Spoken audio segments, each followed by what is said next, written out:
very good morning to all my dear friends. Good morning, please. Good morning. बैठिए बैठिए. High risk page number 65. Question number second. Section 18(1)(a). Last class में मैंने already आपको advance में brief idea दे दिया था 18(1)(a), 1b, 1c, 1d. और now let's take up in detail 18(1)(a). Availment of tested in case of new registration, tested in new registration, compulsory registration. As per section 18(1)(a) rule 40, a person who applied for registration under this act within 30 days from the date on which he becomes liable to registration and has been granted such registration has been entitled to take credit of input tax in respect of inputs and finished goods on the day immediately preceding the date from which he becomes liable to pay tax under the provisions of this act. No tax credit shall be allowed for kept goods. If any person applied for registration after expiry 30 days, tax credit shall not be allowed. X becomes liable to pay tax on 1/8/22 and applied for registration 16/8/82, registration granted 16/9/22. Mr. X eligible for ITC on inputs held in stocks, semi-finished goods as on 31st July. Mr. X cannot take ITC on kept goods. Voluntary registration as per 18(1)(b) rule 40. A person who takes voluntary registration shall be entitled to take credit of input tax in respect of inputs held in stock and inputs semi-finished goods on the day immediately preceding the date of grant of registration. No tax credit shall be allowed for kept goods. Mr. X applies for voluntary registration on 5th June, obtains registration. 22nd June, Mr. A is eligible for ITC on inputs held in stock, semi-finished goods on 21st June. Mr. A cannot take ITC on kept goods. For this purpose, the applicant has to submit form number ITC 01 within 30 days from the date on which he becomes eligible to avail ITC. Further, ITC 1 should be verified by chartered accountant, cost accountant if the total amount of ITC exceeding 2 lakh. इतना part read कर लो. मैं last class में already आपको इसका hint दे दिया था. अभी detail में डिस्कस करते हैं.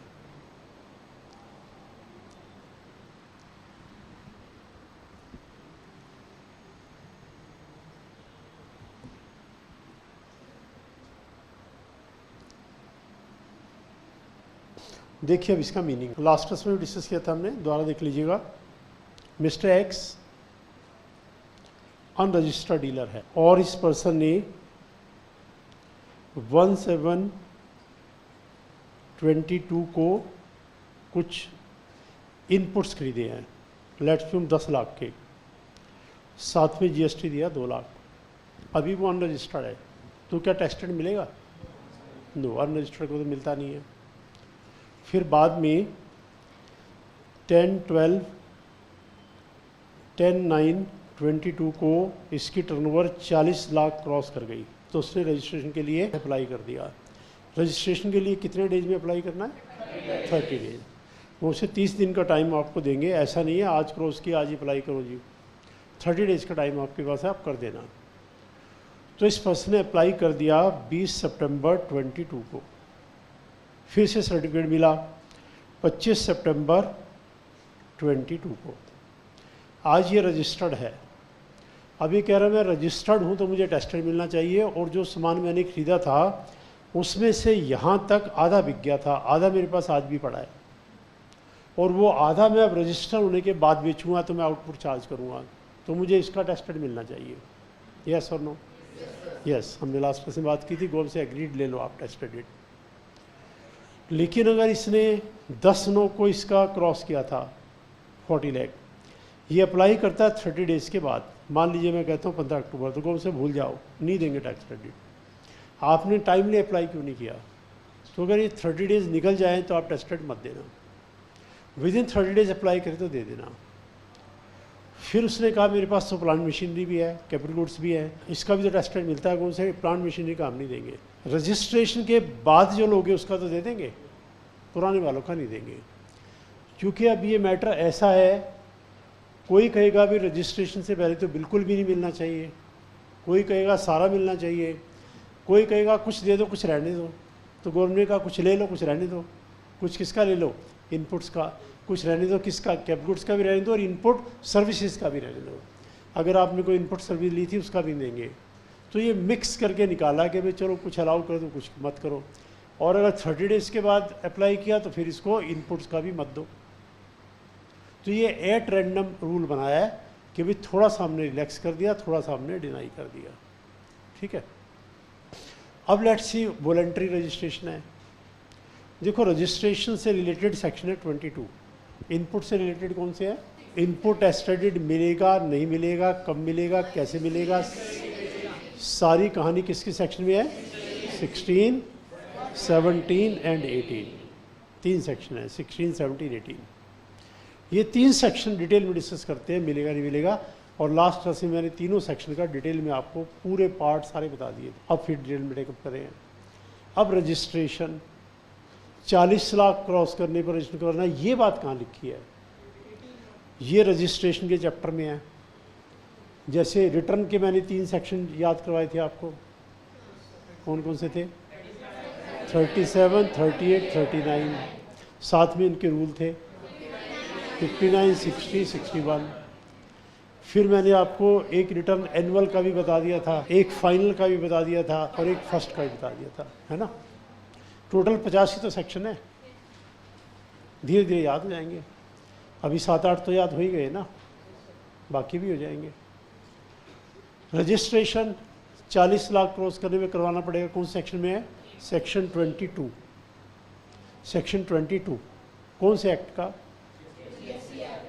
जीएसटी एक्ट नहीं, सेंट्रल जीएसटी एक्ट, क्योंकि जीएसटी एक्ट तो 4 है, सेंट्रल, स्टेट, यूटी, आईजीएसटी और एक और भी है GST cess, compensation cess.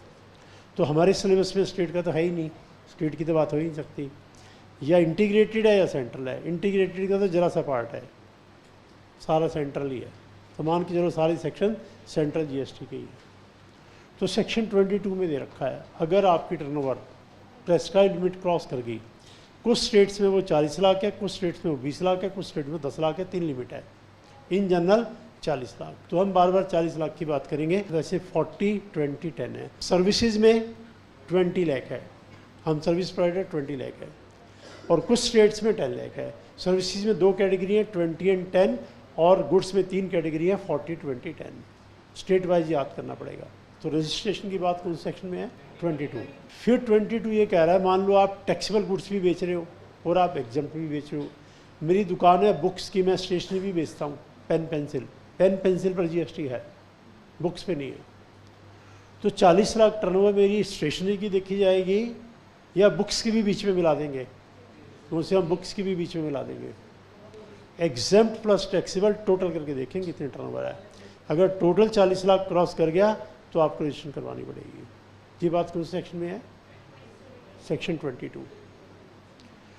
Section 22 कह रहा है हम तो टोटल टर्नओवर देखेंगे आपकी, उसमें एग्जम्प्ट भी मिला देंगे, जबकि काफ़ी एक्सपर्ट कह रहे हैं गलत है। एग्जम्प्ट क्यों मिला दिया? जैसे देखो, मैंने 39 लाख की तो बुक्स बेची और 2 लाख की स्टेशनरी बेची, मारा गया मैं, रजिस्ट्रेशन करवाओ। मैंने 39.5 लाख की तो बुक्स बेची और 60,000 की स्टेशनरी बेची, रजिस्ट्रेशन करवाना पड़ेगा। तो काफ़ी एक्सपर्ट कह रहे ठीक नहीं है। और जीएसटी से पहले खाली टैक्सेबल लिखा जाता था, एग्जम्प्ट बीच में नहीं मिलाते थे। जीएसटी ने एग्जम्प्ट भी मिला दिया। वो कह रहा आपका ओवरऑल स्टेटस देखेंगे, ओवरऑल स्टेटस 40 क्रॉस कर गया, आप तो बड़े डीलर हो, चाहे एग्जम्प्ट मिला के हो गया। तो लास्ट क्लास में मैंने आपको हिंट किसका दिया था? रिटर्न का, एडवांस में, साथ में इस पूरे का। अब मैं किसका हिंट दे रहा हूँ? रजिस्ट्रेशन का, क्योंकि सारा जीएसटी एक ही है। बेनिफिट क्या होगा? जब वो चैप्टर करेंगे तब उसमें आपको याद होगा, जैसे एडवांस में भी आपको याद है, रिटर्न वाला तो पूरा याद हो गया। फिर सेक्शन 23 है, वो कह रहा है अगर प्योरली एग्जम्प्ट में डील करोगे फिर कोई बात नहीं, सिर्फ बुक्स ही बेचता हूँ मैं, चाहे आपकी 100 लाख की टर्नओवर, आपको कोई रजिस्ट्रेशन करना है, प्योरली एग्जम्प्ट वाले को छोड़ देंगे। लेकिन एग्जम्प्ट के साथ टैक्सेबल हुआ तो मिक्स करके देखेंगे। फिर सेक्शन 24 है, वो कह रहा है टर्नओवर की बात ही नहीं है, बस हमने कह दिया करवाना तो करवाना है। अगर आपने इंटरेस्ट रेट सेल कर दी, चाहे 1 रुपये की, रजिस्ट्रेशन करवाओ।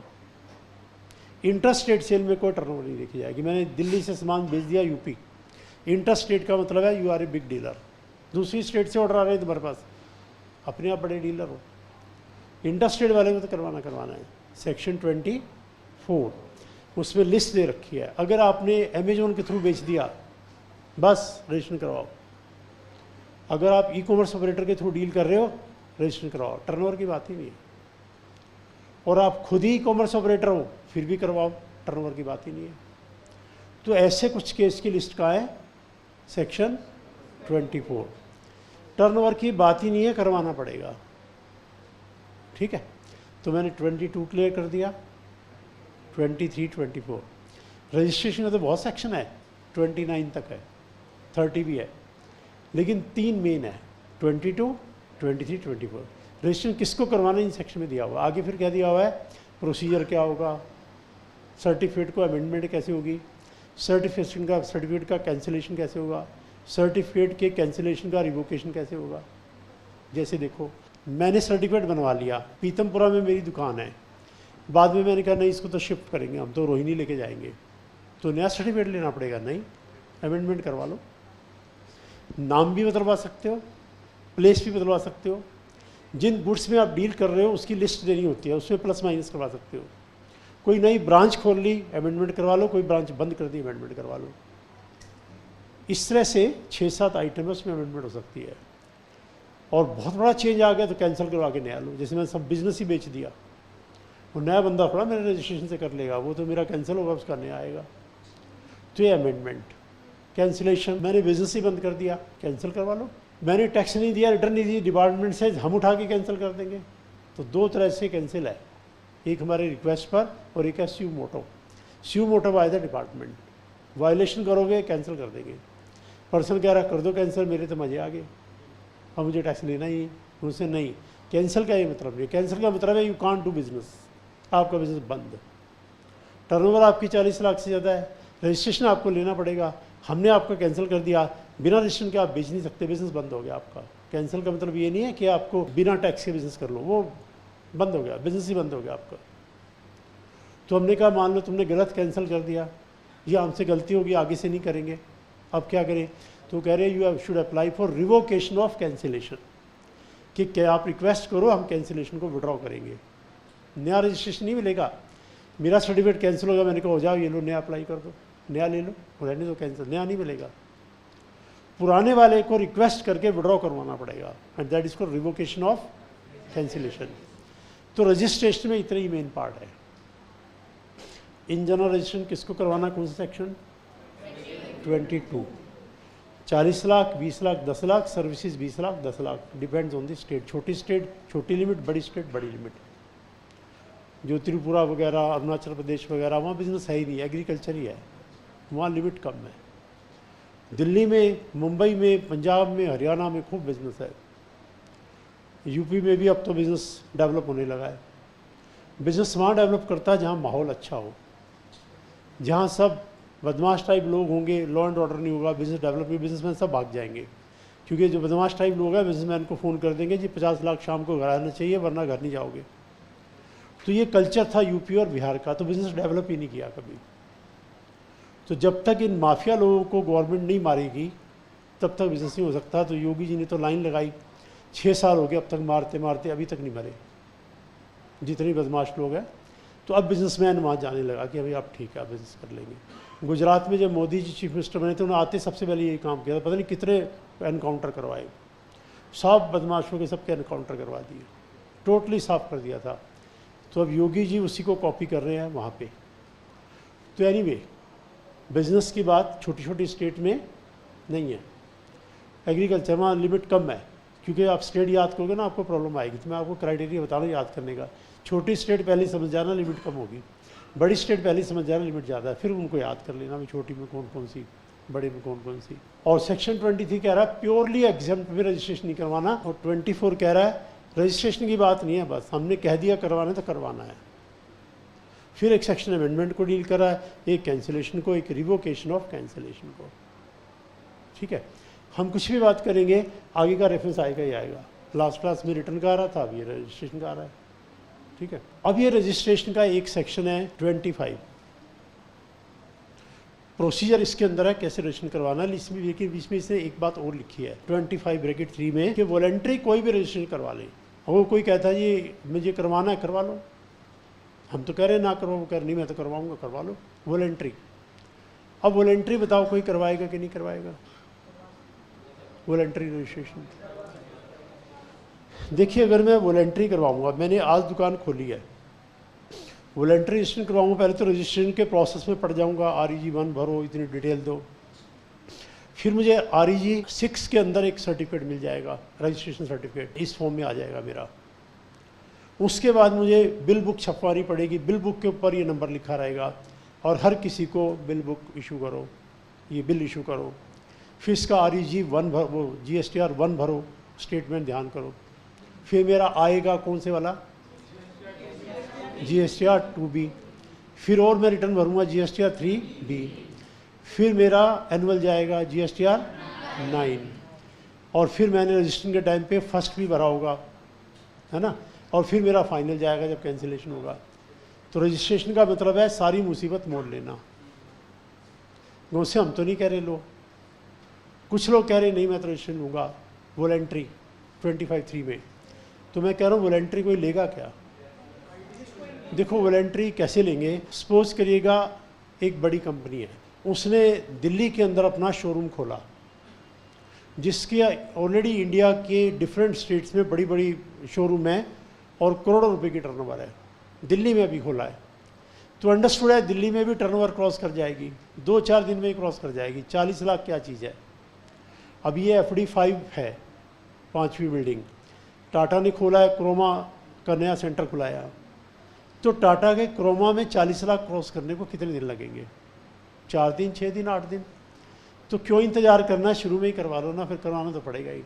तो बड़े बड़े बिजनेसमैन को पता है 40 लाख तो क्रॉस कर ही जाएगा, फिर भी तो करवाएंगे, पहले दिन ही करवा लो ना, स्टार्टिंग से करवा लो। तो ये डिपेंड करता है, इसलिए बहुत सारे लोग पहले ही करवाते हैं, उनको पता है ये 40 लाख क्रॉस करेगा, ना करने का मतलब ही नहीं है। एक चीज़ और देखो, मुझे रजिस्ट्रेशन कौन सी स्टेट में करवाना है? जिस स्टेट में मेरा बिजनेस है उसमें करवाना है। दिल्ली में मेरा ऑफिस है, यहाँ क्रॉस कर गया सर्विस में 20 लाख 40 लाख, तो रजिस्ट्रेशन मेरा दिल्ली में होगा। मैं यूपी में करवाना चाहूँ, नहीं होगा। अब मैंने ब्रांच यूपी में भी खोल दी, तो अब एक रजिस्ट्रेशन यूपी में भी करवाना पड़ेगा। वहाँ से सेल करूँगा, टैक्स लेके आधा यूपी को आधा सेंटर को, यहाँ से सेल करूँगा, टैक्स लेके आधा दिल्ली को और आधा सेंटर को। अगर मेरी इंडिया की हर स्टेट में ब्रांच है तो हर जगह रजिस्ट्रेशन करवाना पड़ेगा। तो लेट्स सी, एक बड़ी कंपनी है, सारी स्टेट्स में ब्रांच है, सब में रजिस्ट्रेशन है, दिल्ली में नई ब्रांच खोली है, तो क्या मान के चलें 40 लाख क्रॉस करेगा, नहीं करेगा? हर स्टेट में जो है 10-10 करोड़ की टर्नओवर है, तो हो ही जाएगा, तो अंडरस्टूड हो जाएगा। तो वॉलंटरी में वो करवाएगा। अब लेट्स सी वॉलंटरी करवाया, अब हम कह रहे हैं कि जी जब हमने वॉलंटरी करवाया रजिस्ट्रेशन, उससे पहले कुछ सामान खरीदा था, जिस पे टेस्ट राइट नहीं लिया था वो टेस्ट राइट दो। तो गवर्नमेंट से इसमें वो 30 डेज वाली तो बात ही नहीं आई, ये तो आपने कभी भी करवा लिया। तो जिस दिन रजिस्ट्रेशन हो जाएगा उस दिन बताना क्या सामान बचा है, उसका हम टेस्ट राइट दे देंगे। 18(1)B, 18(1)A में क्या था, कंपल्सरी रजिस्ट्रेशन, और 18(1)B में क्या है, वॉलंटरी। दोनों में क्या फ़र्क है? कंपल्सरी में जिस दिन आपकी टर्नओवर क्रॉस की उस दिन के सामान का टेस्ट राइट मिलेगा, ना कि जिस दिन रजिस्ट्रेशन हुआ। और वॉलंटरी में जिस दिन रजिस्ट्रेशन हुआ, क्योंकि एलिजिबल तो आप हुए ही नहीं कभी। तो दोनों की लैंग्वेज में थोड़ा फ़र्क है, और कैपिटल गुड्स का दोनों में से किसी में भी नहीं मिलेगा। अब आप आराम से रीड कर लो। 18(1)A, 18(1)B, एक कंपल्सरी को डील कर रहा है, एक वॉलंटरी को डील कर रहा है।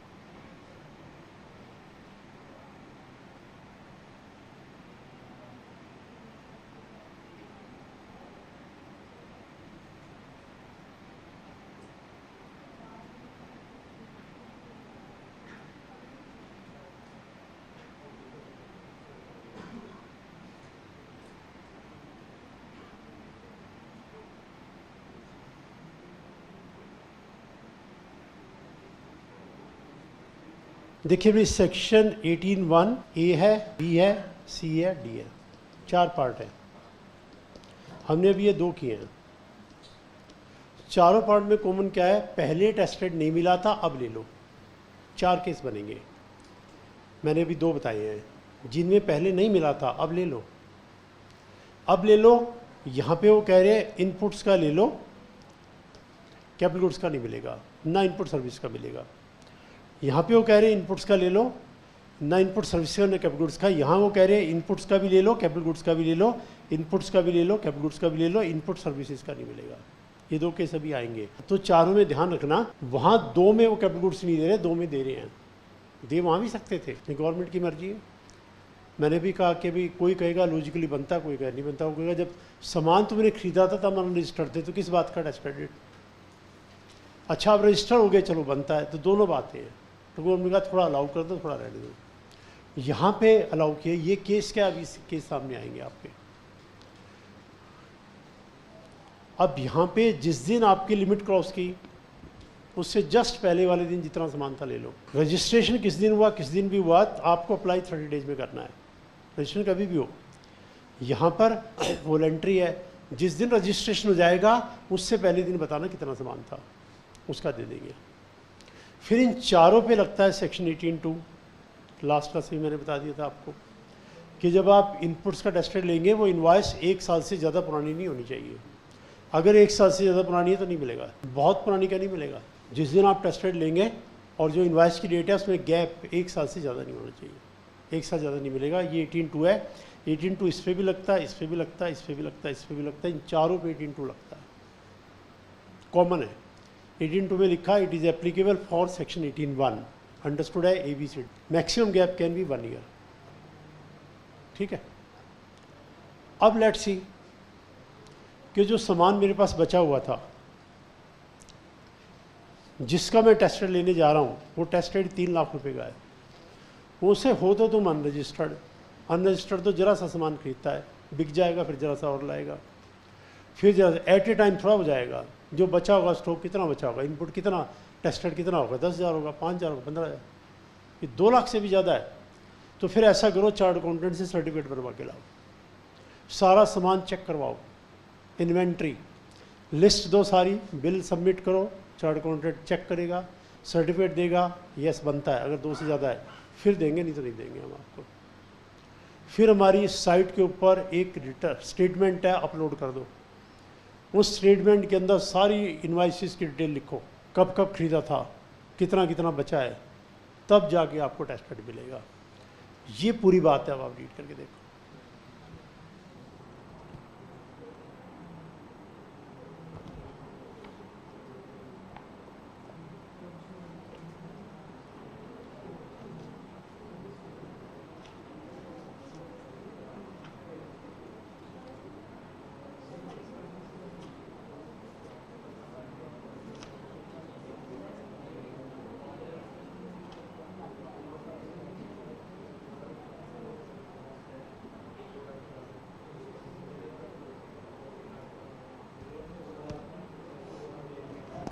देखिए बुक का निकालिए, पेज नंबर 4, पेज नंबर 4।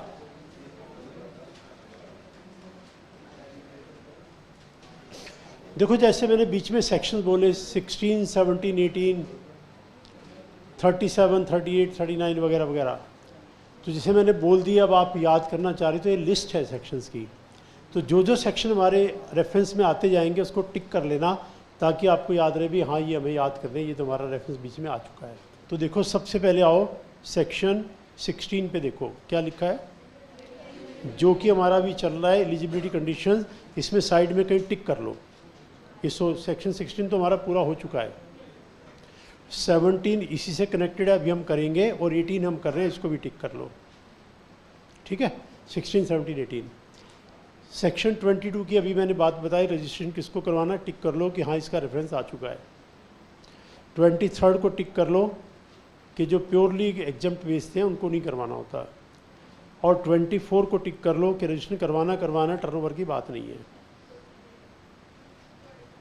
ठीक है, उसके बाद सेक्शन 37 पे आ जाओ। इसमें मैंने बताया था GSTR 1, इसके साथ ओब्लिक करके कर लो सेक्शन 38 और लिख लेना GSTR 2B, लास्ट क्लास में जो लिखवाया था। फिर ओब्लिक करके कर लो सेक्शन 39, लिख लेना GSTR 3B। याद होगा ना लास्ट क्लास वाला। 37 में जहाँ GSTR 1 है ओब्लिक, सेक्शन 38 और स्टेटमेंट कौन सी थी, GSTR 2B, फिर ओब्लिक 39 और कौन सी थी, GSTR 3B। तो 37, 38, 39। उसके बाद सेक्शन 40 मैंने आपको बता दिया था, फर्स्ट रिटर्न। 44 एनुअल रिटर्न बता दिया था, 45 फाइनल रिटर्न बता दिया था। मतलब ये वो सेक्शन है जिनकी कोई ना कोई बात हो चुकी है, तो आप एक टिक कर लो कि हाँ ये आप रिवाइज कर लेना कि हाँ भाई इन सेक्शंस की बात हो चुकी है।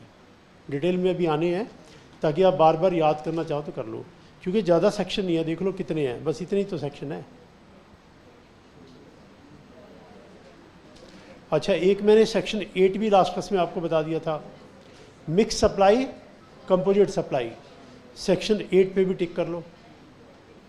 Mix supply composite supply last class में बता दिया था, सेक्शन 8 को भी टिक कर लो।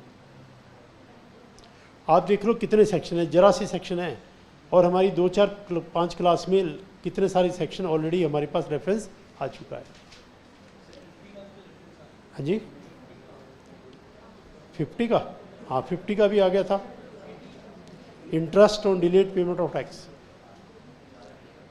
अगर आप लेट पेमेंट करेंगे 18% के हिसाब से इंटरेस्ट देना पड़ेगा। सेक्शन 50 को भी बेशक कर लो टिक। 49 का भी आ गया था, यूटिलाइजेशन कैसे होगा इनपुट टैक्स क्रेडिट का। 49(5) में था utilization of input tax credit. 34 के भाई हाँ रेफरेंस आया, थोड़ा क्रेडिट नोट डेबिट नोट की बात हुई थी, वो सेक्शन 34 में था। डेबिट नोट क्रेडिट नोट थोड़ी बात हुई थी ना, वो सेक्शन 34 में है। Debit note credit note detail में भी आएंगे, लेकिन बात हो गई थी थोड़ी, है ना। और 30 वाली अभी मैं बताता हूँ, 1 मिनट अभी और बता देता हूँ। पहले सिस्टमेटिकली देखो, किसी भी एक्ट का सेक्शन 1 और सेक्शन 2 बिना एक्ट स्टार्ट किए ख़त्म हो जाता है। किसी भी एक्ट का सेक्शन 1 सेक्शन 2, क्योंकि सेक्शन 1 में क्या लिखा होता है, इसका नाम सबसे पहले नामकरण किया जाएगा, central goods and services tax act. फिर ये लिखा जाएगा सेक्शन 1 में ये कौन सी डेट से एप्लीकेबल है, 1/7/17। फिर लिखा जाएगा इंडिया में कहाँ कहाँ एप्लीकेबल है। पहले प्रॉब्लम J&K की थी, अब तो है ही नहीं, अब पूरे इंडिया में एप्लीकेबल है। तो ये सारी बातें कहाँ दी होती है, सेक्शन 1 में। सेक्शन 2 में क्या होता है, पूरे एक्ट की डेफिनेशंस। तो आप 1 और 2 भी टिक कर लो। पूरे एक्ट की डेफिनेशन दी होगी 2 में।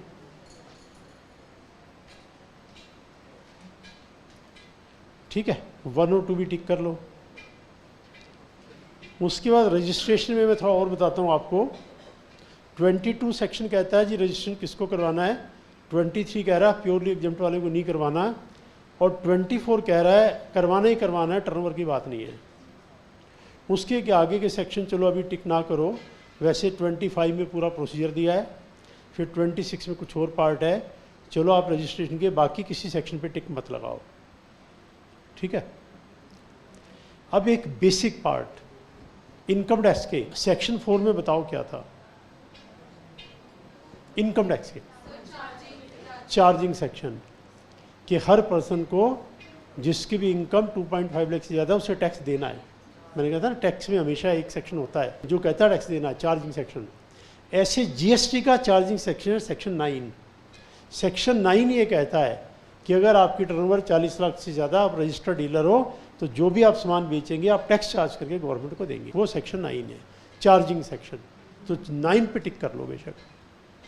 Section 9 is a levy and collection charging section ये है। कोई आपसे पूछे जीएसटी देना ये कहाँ लिखा हुआ है, तो हम क्या कहेंगे सेक्शन 9 में है। और उससे पहले मिक्स सप्लाई कम्युनिटी सप्लाई मैंने हिंट दिया था सेक्शन 8 है। तो इस तरह से जो जो सेक्शन में आपको बताऊंगा साथ साथ में आपको लिस्ट से टिक भी करवा दूंगा, फिर एक बार ऐसे रूल टिक करवा दूंगा। अभी एक बार सेक्शन रहने दो, रूल साथ में करेंगे ज़्यादा हो जाएंगे। एक बार सेक्शन बस टिक रहने दो, सेक्शन याद करते चलना, फिर एक बार रूल भी कर लेंगे। और अभी जो मेन सेक्शन चला रहे हैं जरा उस पर आ जाओ वापस, पेज नंबर 65 पर।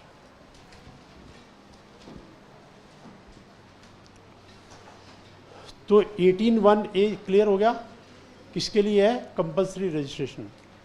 और 18(1)(b) वॉलंटरी। क्या कोई वॉलंटरी करवा सकता है, करवा सकता है। क्या लोग करवाते हैं, डिपेंड करता है, कोई करवाता है कोई नहीं करवाता, उसे हमें कोई तरह नहीं, करवा लो। कैपिटल गुड्स का हम नहीं देंगे आपको, इनपुट्स का हम दे देंगे। लेकिन जो 18(1)(c) है उसमें कैपिटल गुड्स का मिलता है, 18(1)(d) में कैपिटल गुड्स का मिलता है। कैपिटल गुड्स में थोड़ी प्रॉब्लम है, लास्ट क्लास में मैंने हिंट दिया था, थोड़ा और देखिएगा। देखिए मैंने खरीदा प्लांट मशीनरी 10 लाख का, 2 लाख का इनपुट एस दिया था, मुझे आईटीसी मिल गया, बेनिफिट हो गया ना 2 लाख का। तो उनसे क्या हो गया, आप भी तो हमारा बेनिफिट करोगे। मैंने कहा कैसे, इससे प्रोडक्ट बनाओगे, फाइनल प्रोडक्ट, उस पर आउटपुट टैक्स चार्ज करोगे, वो आउटपुट चार्ज करके दोगे ना। हमने तो एक बार दिया है, आप इस प्लांट को 10 साल यूज़ करोगे 10 साल दोगे, 15 साल यूज़ करोगे 15 साल, 20 साल यूज़ करोगे 20 साल।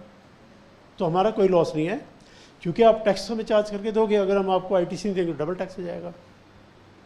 ठीक है, अब लेट्स सी कि मैं अनरजिस्टर्ड था, प्लांट मैंने खरीद लिया, 6 महीने मैंने यूज़ कर लिया, अब रजिस्ट्रेशन हो गया, अब मैं कह रहा हूँ टेस्ट रेट दो।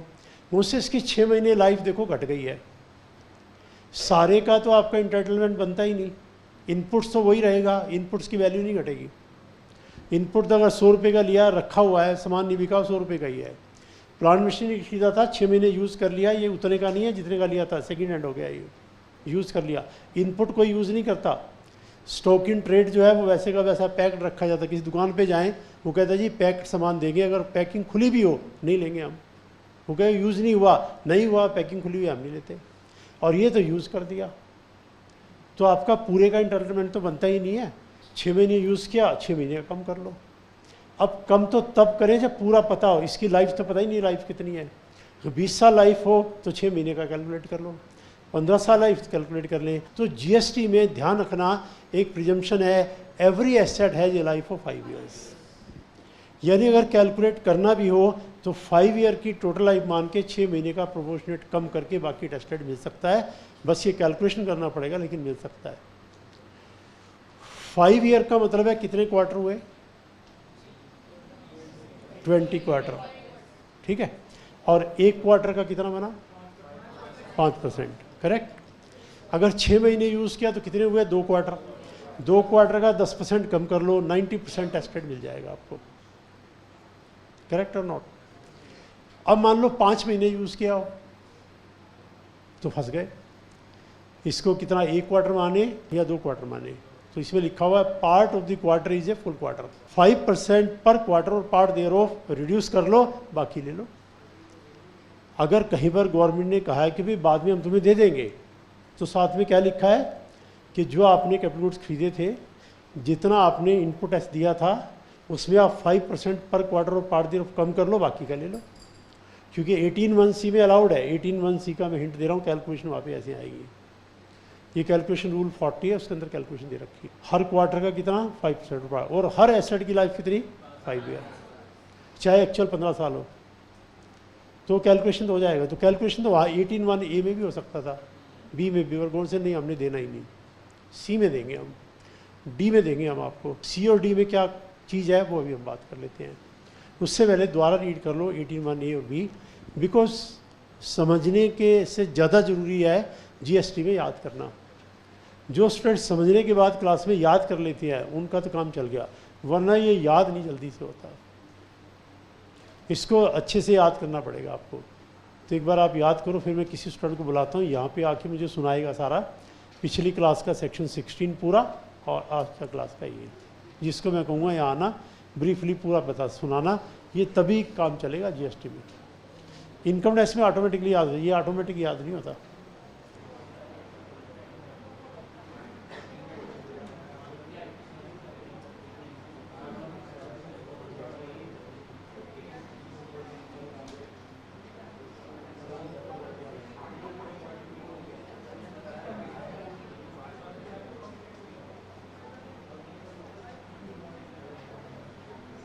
अब देखो 18(1)(c) की थोड़ी बात करते हैं। यहाँ तक किसी को डाउट तो नहीं, या लास्ट क्लास का कोई डाउट हो, आज की क्लास का कोई डाउट। 18(1) ABCD 4 पार्ट, क्या कॉमन है, पहले नहीं मिला था अब ले लो। ए और बी में ओनली इनपुट्स का, सी और डी में इनपुट्स प्लस कैपिटल गुड्स का, इनपुट सर्विस का, चारों में से किसी में नहीं है। तो अब देखिए 18(1)(c), उसके लिए एक टर्म समझनी पड़ेगी, कंपोजिशन स्कीम। ये दी हुई है सेक्शन 10 में, एक सेक्शन और आ गया सेक्शन 10, कंपोजिशन स्कीम। अब ये पूरा का पूरा चैप्टर है कंपोजिशन स्कीम का। उसके बिना 18(1)(c समझ में नहीं आएगा। तो मैं ब्रीफली इसको बताऊंगा, उसके बाद 18(1)(c समझ में आएगा। पूरा जीएसटी आप एक ही चैप्टर समझो, किसी की बात कर लो दूसरा बीच में आएगा। तो पहली 15 क्लास में तो क्या होगा, जो नहीं किया, जैसे कंपटीशन स्कीम नहीं किया, कुछ भी करेंगे तो आगे का रेफरेंस आएगा। 15 क्लास के बाद उल्टा हो जाएगा, हम कुछ करेंगे तो जो कर चुके हैं उसका रेफरेंस आएगा, जो कर चुके हैं उसका रेफरेंस बड़ा अच्छा लगता है क्योंकि वो किया होता है, और जो नहीं किया उसका रेफरेंस बड़ा बुरा लगता है कि ये तो समझ में नहीं आया, ये और आ गया बीच में। तो पहली 15 क्लास जितनी मुश्किल है, आखिरी 15 क्लास उतना ही मजे है।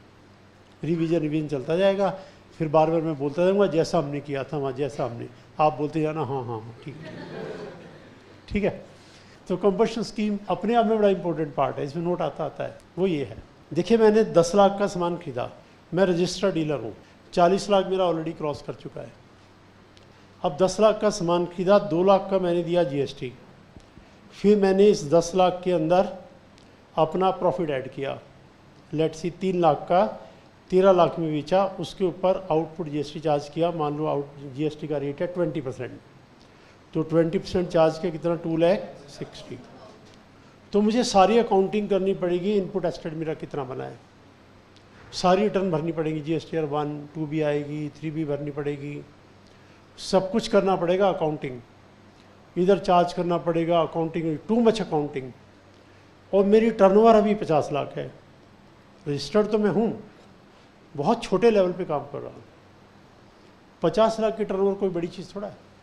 50 लाख की टर्नओवर वाले की लगभग इनकम कितनी होगी, 5% से 10% का प्रॉफिट होता है। अगर 10% भी लगा लो, 5 लाख, 5 लाख की इनकम वाला क्या कोई बहुत बड़ा पर्सन बन गया क्या? उनसे 5 लाख की इनकम वाले से इनकम टैक्स वाले तो इनकम टैक्स लेते ही नहीं है, रिबेट में चला जाएगा, जाओ माफ के जाओ। तो इसके पास ना कंप्यूटर है, ना इंटरनेट का कनेक्शन है, ना एक्सपर्ट है, ना अकाउंटेंट है, कुछ नहीं है। सीए के पास जाएगा तो जितनी अर्निंग है वो भी वहाँ दे के आएगा, कुछ नहीं बचेगा। तो ये कह रहा है सीए के पास मैंने जाना ही नहीं, कसम खा रखी है, मेरे पास पेमेंट का पैसा नहीं है और मुझे अकाउंटिंग आती नहीं। मैं इसका ऐसा कुछ ख़राब करके रखूँगा, गवर्नमेंट के सामने याद करेंगे, मेरा कुछ बिगाड़ नहीं सकते, मेरी कोई गलती नहीं, क्योंकि मुझे पता नहीं, मुझे नॉलेज नहीं है, मैं तो अनपढ़ शॉपकीपर हूँ छोटा सा। तो गवर्नमेंट ने कहा भाई इनका क्या करें, तो उन्होंने कहा लो फिर आपके लिए नया जीएसटी, नया स्टाइल का, जिसका नाम क्या होगा, कंपोजिशन स्कीम, ईजी स्कीम। आप टेस्ट राइट छोड़ो, क्योंकि आपको पता ही नहीं टेस्ट राइट कब मिलेगा कब नहीं, सारा 16, 17, 18 पढ़ना पड़ेगा, कब लेना कब नहीं लेना, नहीं लेना होगा ले लोगे पेनल्टी लग जाएगी। इतना लेंथी सिस्टम समझोगे, एक सेंटेंस समझो नहीं लेना, और तुम्हें आगे चार्ज भी नहीं करना, नो आईटीसी नो आउटपुट, खत्म बात। तो उन्होंने कहा अकाउंटिंग हो से, अकाउंटिंग कुछ है ही नहीं, आपने 10 + 2 12 लाख में खरीदा, कॉस्ट 12 लाख, आपको प्रॉफिट 3 लाख लेना ले लो, 15 लाख में बेच दो, बात खत्म हो गई। टैक्स है ही नहीं कहीं, टैक्स रेट तो मिलेगा ही नहीं आपको, क्योंकि आउटपुट टैक्स चार्ज नहीं कर रहे आप। जितने में लिया टैक्स जुड़ा रहने दो, आईटीसी लो ही मत, क्रॉप प्रॉफिट ऐड बेच दो। लॉस किसका है, गवर्नमेंट का। कैसे, गोसे इस केस में 2 लाख हमें ये मिला था, 2 लाख का इसने आईटीसी ले लिया, आईटीसी एडजस्ट करके 60,000 और मिला, तो यहाँ मिला 260 और यहाँ कितना मिला 2,60,000 का लॉस हो गया हमारा। करेक्ट, यही है ना। गोसे लॉस हमारा हुआ है, लेकिन हमने आपको कंफर्टेबल कर दिया, आप चिंता मत करो, आप खरीदते जाओ बेचते जाओ, फॉरगेट अबाउट जीएसटी। लॉस किसका, गवर्नमेंट का। बहुत बड़ा लॉस नहीं है, देखने में ऐसा लगता है उसने 260 चार्ज किया इसलिए नहीं किया, लॉस कितना 260 का, 260 का नहीं है, खाली 60 का, क्योंकि वो 2 लाख का आईटीसी भी तो लेगा। जो नेट टैक्स की फिगर है उतना लॉस है, ना कि आउटपुट टैक्स। फिर गवर्नमेंट ने कहा अच्छा ऐसा करो, कुछ लॉस तुम उठाओ कुछ हम। उसने कहा मैं कैसे, जितने में आपने बेचा इसका 1% टैक्स आप हमें दे दो अपनी पॉकेट से, बाहर से नहीं लेना। 1% कितना, 15,000।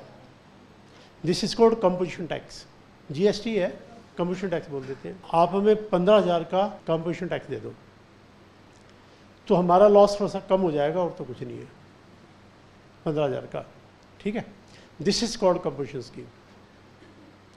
क्या सिस्टम रहेगा, सेक्शन 10, आईटीसी नहीं मिलेगा, आउटपुट चार्ज नहीं करना है, लेकिन अपनी पॉकेट से 1% का देना पड़ेगा। 0.5% सेंट्रल, 0.5% स्टेट, या यूनियन टेरिटरी है तो यूटी।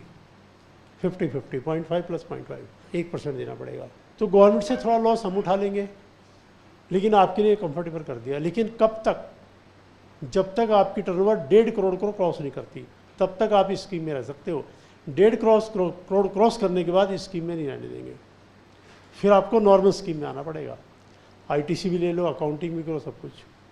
तो नॉर्मल स्कीम की बात सेक्शन 9 में है। चार्जिंग सेक्शन कह रहा है हर पर्सन को पूरा सिस्टम फॉलो करना है जो रजिस्टर्ड है। सेक्शन 10 कह रहा है नहीं, ऑप्शन है उसकी, 1.5 करोड़ तक उसकी ऑप्शन है, 1.5 करोड़ के बाद ऑप्शन नहीं है। तो यानी पर्सन टैक्स 2 स्कीम में पे करता है, एक सेक्शन 9 में और एक सेक्शन 10 में। नॉर्मल किस में है? सेक्शन 9 में, और कंबशन किस में? सेक्शन 10 में।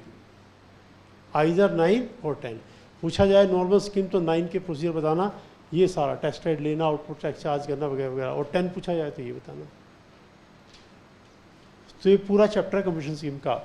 लेकिन 18(1)(c) समझने के लिए कंबशन स्कीम को थोड़ा समझना पड़ेगा। तो बेसिक पार्ट कंबशन स्कीम का क्या है? जो छोटे डीलर हैं 1.5 करोड़ तक वाले, उनके लिए ऑप्शन है, कंपल्शन नहीं है। ऑप्शन है, आप चाहो उसमें आ जाओ, आप चाहो उसमें आ जाओ, आप सेक्शन 9 में आ जाओ, आप सेक्शन 10 में आ जाओ, आपकी मर्जी है। जिसको लग रहा है अकाउंटिंग ज़्यादा, वो सेक्शन 10 में आ जाए, जिसको लग रहा है अकाउंटिंग सेक्शन 9 में आ जाए। 1.5 करोड़ के बाद ऑप्शन नहीं है, फिर तो आपको 9 में आना पड़ेगा। तो आई थिंक सेक्शन 9 की बात क्लियर होगी, 10 की बात क्लियर होगी। 10 तो पूरा चैप्टर है जिसमें 2 क्लास कम से कम पूरी लगेगी। मैं तो 2 मिनट में बताया आपको।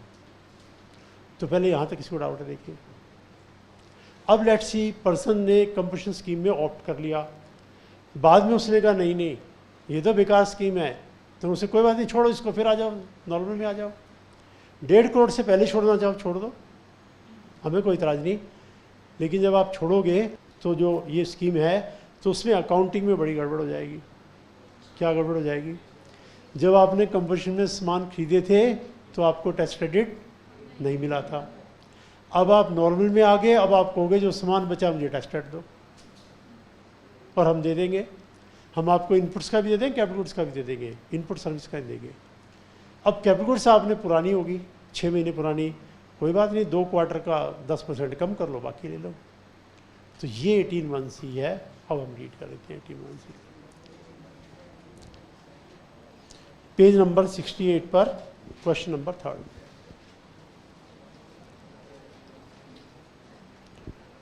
Explain availment of tax credit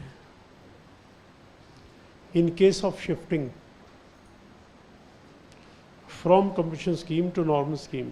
Section 18(1)(c), Rule 40. If any registered person has shifted from compulsion scheme to normal scheme, such person shall be entitled to take credit of input tax in respect of inputs held in stock, semi-finished finished goods, and on capital goods on the day immediately preceding the date from which he becomes liable to pay tax. The credit of capital goods shall be reduced by 5% per quarter of a year or part thereof from date of invoice. For this purpose, the applicant has to submit form number ITC-1 within 30 days from the date on which he becomes eligible to avail ITC. Further, ITC should be verified by the chartered accountant or cost accountant if the total amount of ITC exceeding 2 lakh. 18 to no tax credit allowed after 1 year. एक बार read करके देखिए।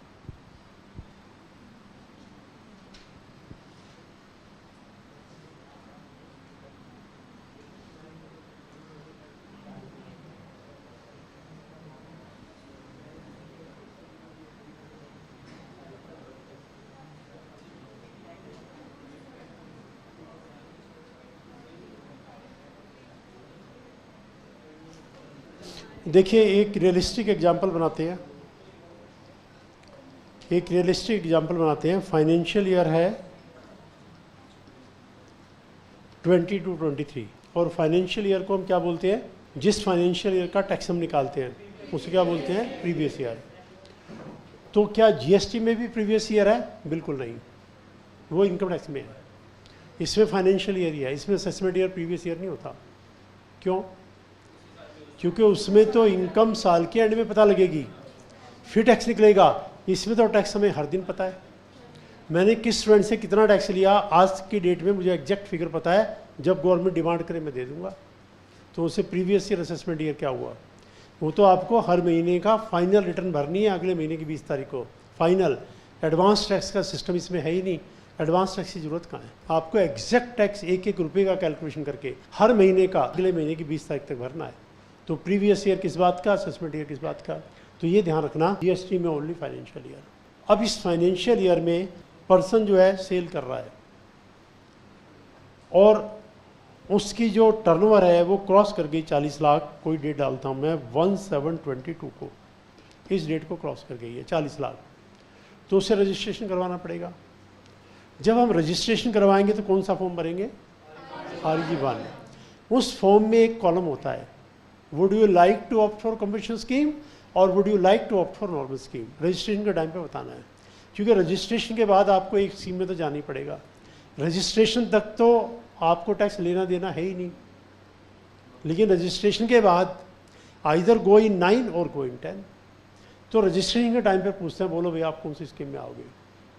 Person ने कहा जी मैं section 10 में आऊँगा, competition scheme में आऊँगा, ठीक है, कंपटीशन स्कीम में आ गया।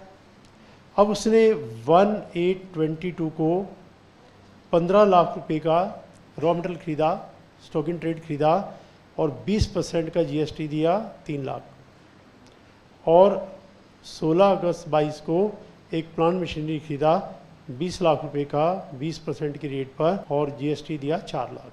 क्या टैक्स रेट मिलेगा, नो। कंपटीशन स्कीम में है, टैक्स रेट नहीं मिलेगा। कंपटीशन में कोई टैक्स रेट नहीं, कोई आउटपुट टैक्स नहीं। कंपटीशन की एक खास बात है, सिंपल है। फिर जब उसने ये काम शुरू किया, उसने कहा नहीं ये तो बेकार है, नॉर्मली ठीक है। तो क्या आ सकते हैं, नॉर्मल कोर्स से आ जाओ। तो उसने 1/1/23 को ऑप्ट कर लिया, I will come in section 9 normal scheme. अब सेक्शन 9 नॉर्मल स्कीम में टैक्स रेट मिलता है और उसको मिला ही नहीं। तो गवर्नमेंट से भी ये सामान जो आपके पास पड़ा है इसका टैक्स रेट हम आपको दे देंगे, ले लो 3 लाख का, क्योंकि सामान अब बिकेगा तो आउटपुट टैक्स आ जाएगा। और ये प्लांट मशीनरी हो गया आपका पुराना, इसका सारे का नहीं देंगे। 5% पर क्वार्टर पार दिया। अब क्वार्टर कहाँ से बनाए, अगस्त से नहीं, उन्होंने कहा क्वार्टर बनेंगे April May June is 1 quarter, July August September is 1 quarter, July August September 1 quarter, तो ये आ गया। अक्टूबर नवंबर दिसंबर 2nd क्वार्टर, 2 क्वार्टर आपके निकल गए हैं। 2 क्वार्टर का लेस कर लो, बाकी ले लो 10% लेस करके, और 4 लाख का 90% आपको टैक्स रेट मिल जाएगा। क्वार्टर ऐसे नहीं बनेंगे 3-3 महीने के। ये जो पेज अभी रीड किया उसके अगले पेज पे क्वार्टर की डेफिनेशन डाल रखी है, देखो डेफिनेशन देखो आप क्वार्टर की, पेज 69 के टॉप पर। As per section 2 bracket 92, quarter means a period comprising 3 consecutive calendar month ending on last day of March, June, September, December। Quarter ऐसे ही बनेंगे, तो इसलिए ये क्वार्टर जो बनाने ऐसे बनाने हैं, और 2 क्वार्टर बन गए, 2 क्वार्टर का कम कर लो, बाकी ले लो। जितना आपका बनता है आप हमें ITC 01 स्टेटमेंट दे देना और आप ले लो, और अगर 2 लाख से ज़्यादा है तो आप वेरीफाई करवा लो। यानी ये कॉमन पार्ट है जो वहाँ भी थे और यहाँ भी थे, डिफरेंट पार्ट बस इतना ही है। आप रीड करके देखिए।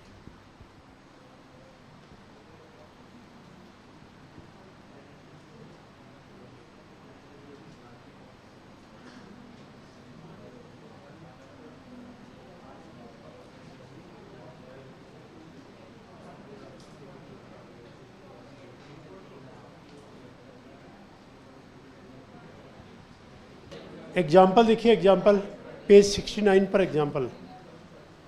Mr. A registered taxable person was paying tax compensation scheme up to 30th June.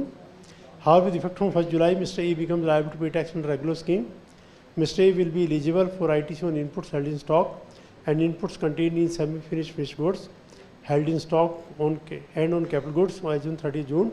ITC on capital goods will be reduced by 5% per quarter from the date of invoice. Example 2, Mr. X opted for compensation scheme at the time registration purchased a plant machine rupees 30 lakh. Paid input tax at a rate of 18% and tax credit was not allowed, but after a period of 9 months 10 days the dealer has opted for payment under section 9 normal scheme. Compute amount of tax allowed to Mr. X. Total input tax 30 lakh into 18%, as said already used 9 month, and 10 days means 4 quarter. 4 quarter का 20% less करके balance मिल जाएगा। B part में 11 month और 20 days है, no problem, अभी भी 4 quarter ही है, same taste ID फिर मिल जाएगा। बस रीड करके देख लीजिएगा।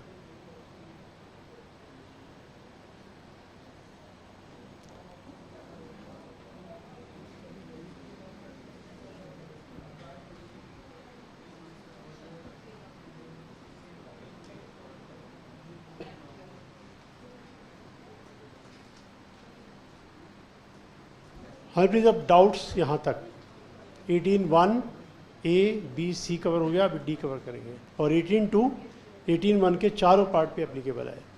1 साल से पुरानी वो है, नहीं मिलेगा। मान लो एक कैपिटल गुड्स हमने 1.5 साल यूज़ कर लिए हैं, क्या आप टेस्ट में मिलेगा? नहीं मिलेगा। 1 ईयर वाले पे मिलेगा, 1 ईयर से ज़्यादा पुराने पे नहीं मिलेगा।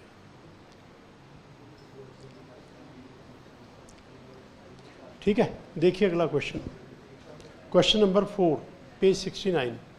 ये 3 और 4 सेम है, एग्जैक्टली सेम है। Explain available tested in case of exempt supply becomes taxable supply, tested in case of exempt supply become taxable in 1D rule 40। If any exempt supply becomes taxable, in that case registered person shall be entitled to take credit of input tax on input held in stock semi-finished goods and on capital goods on a day immediately preceding the date from which it becomes taxable. The credit on capital goods shall be reduced by 5% per quarter part thereof from the date of no invoice. For this purpose, the applicant has to submit form number ITC-01 within 30 days from the date on which he becomes eligible to avail ITC. Further, ITC should be verified by chartered accountant, cost accountant, if exceeding 2 lakh. Tested shall be allowed maximum within 1 year from date of invoice. एक बार आप read करके देख लो।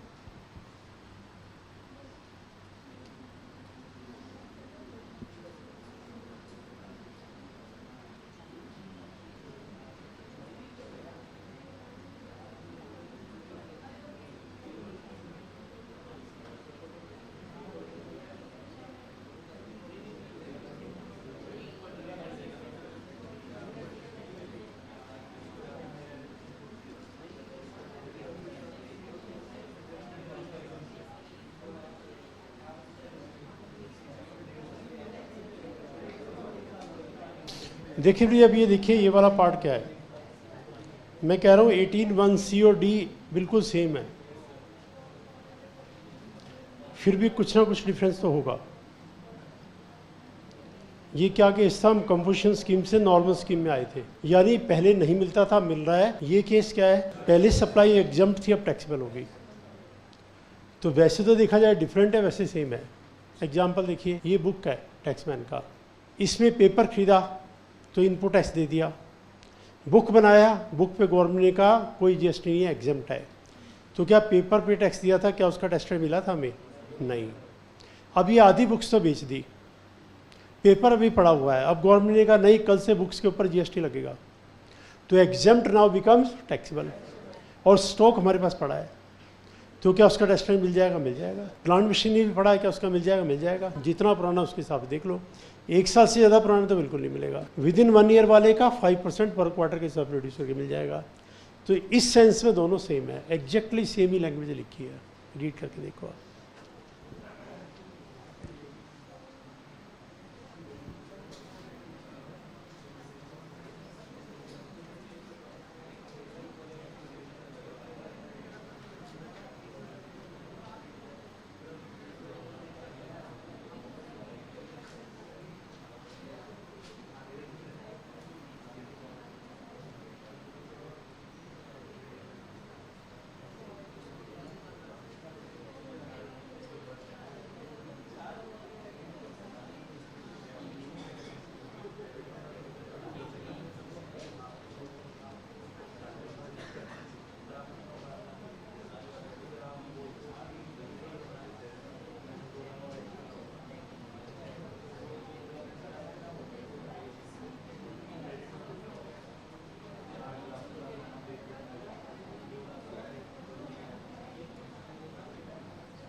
Hi please, पहले doubts यहाँ तक, इतने part तक किसको डाउट?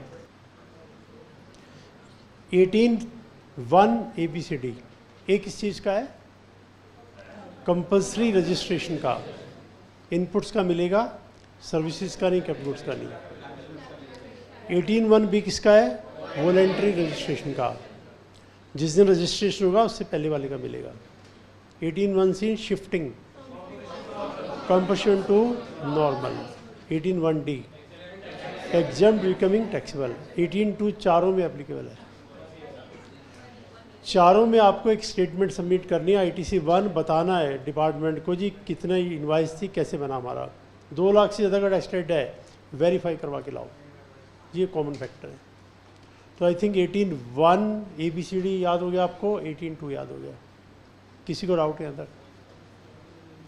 अब 18(3) थोड़ा सा हटके है, देखिए 18(3) में क्या है। पेज नंबर 70 पर question number 5। ITC in case of amalgamation, demerger etcetera, in case of amalgamation, demerger at section 18(3) rule 41, where there is change in constitution of a registered person on account of sale, merger, demerger, amalgamation, lease or transfer of the business with the specific provision for transfer liabilities.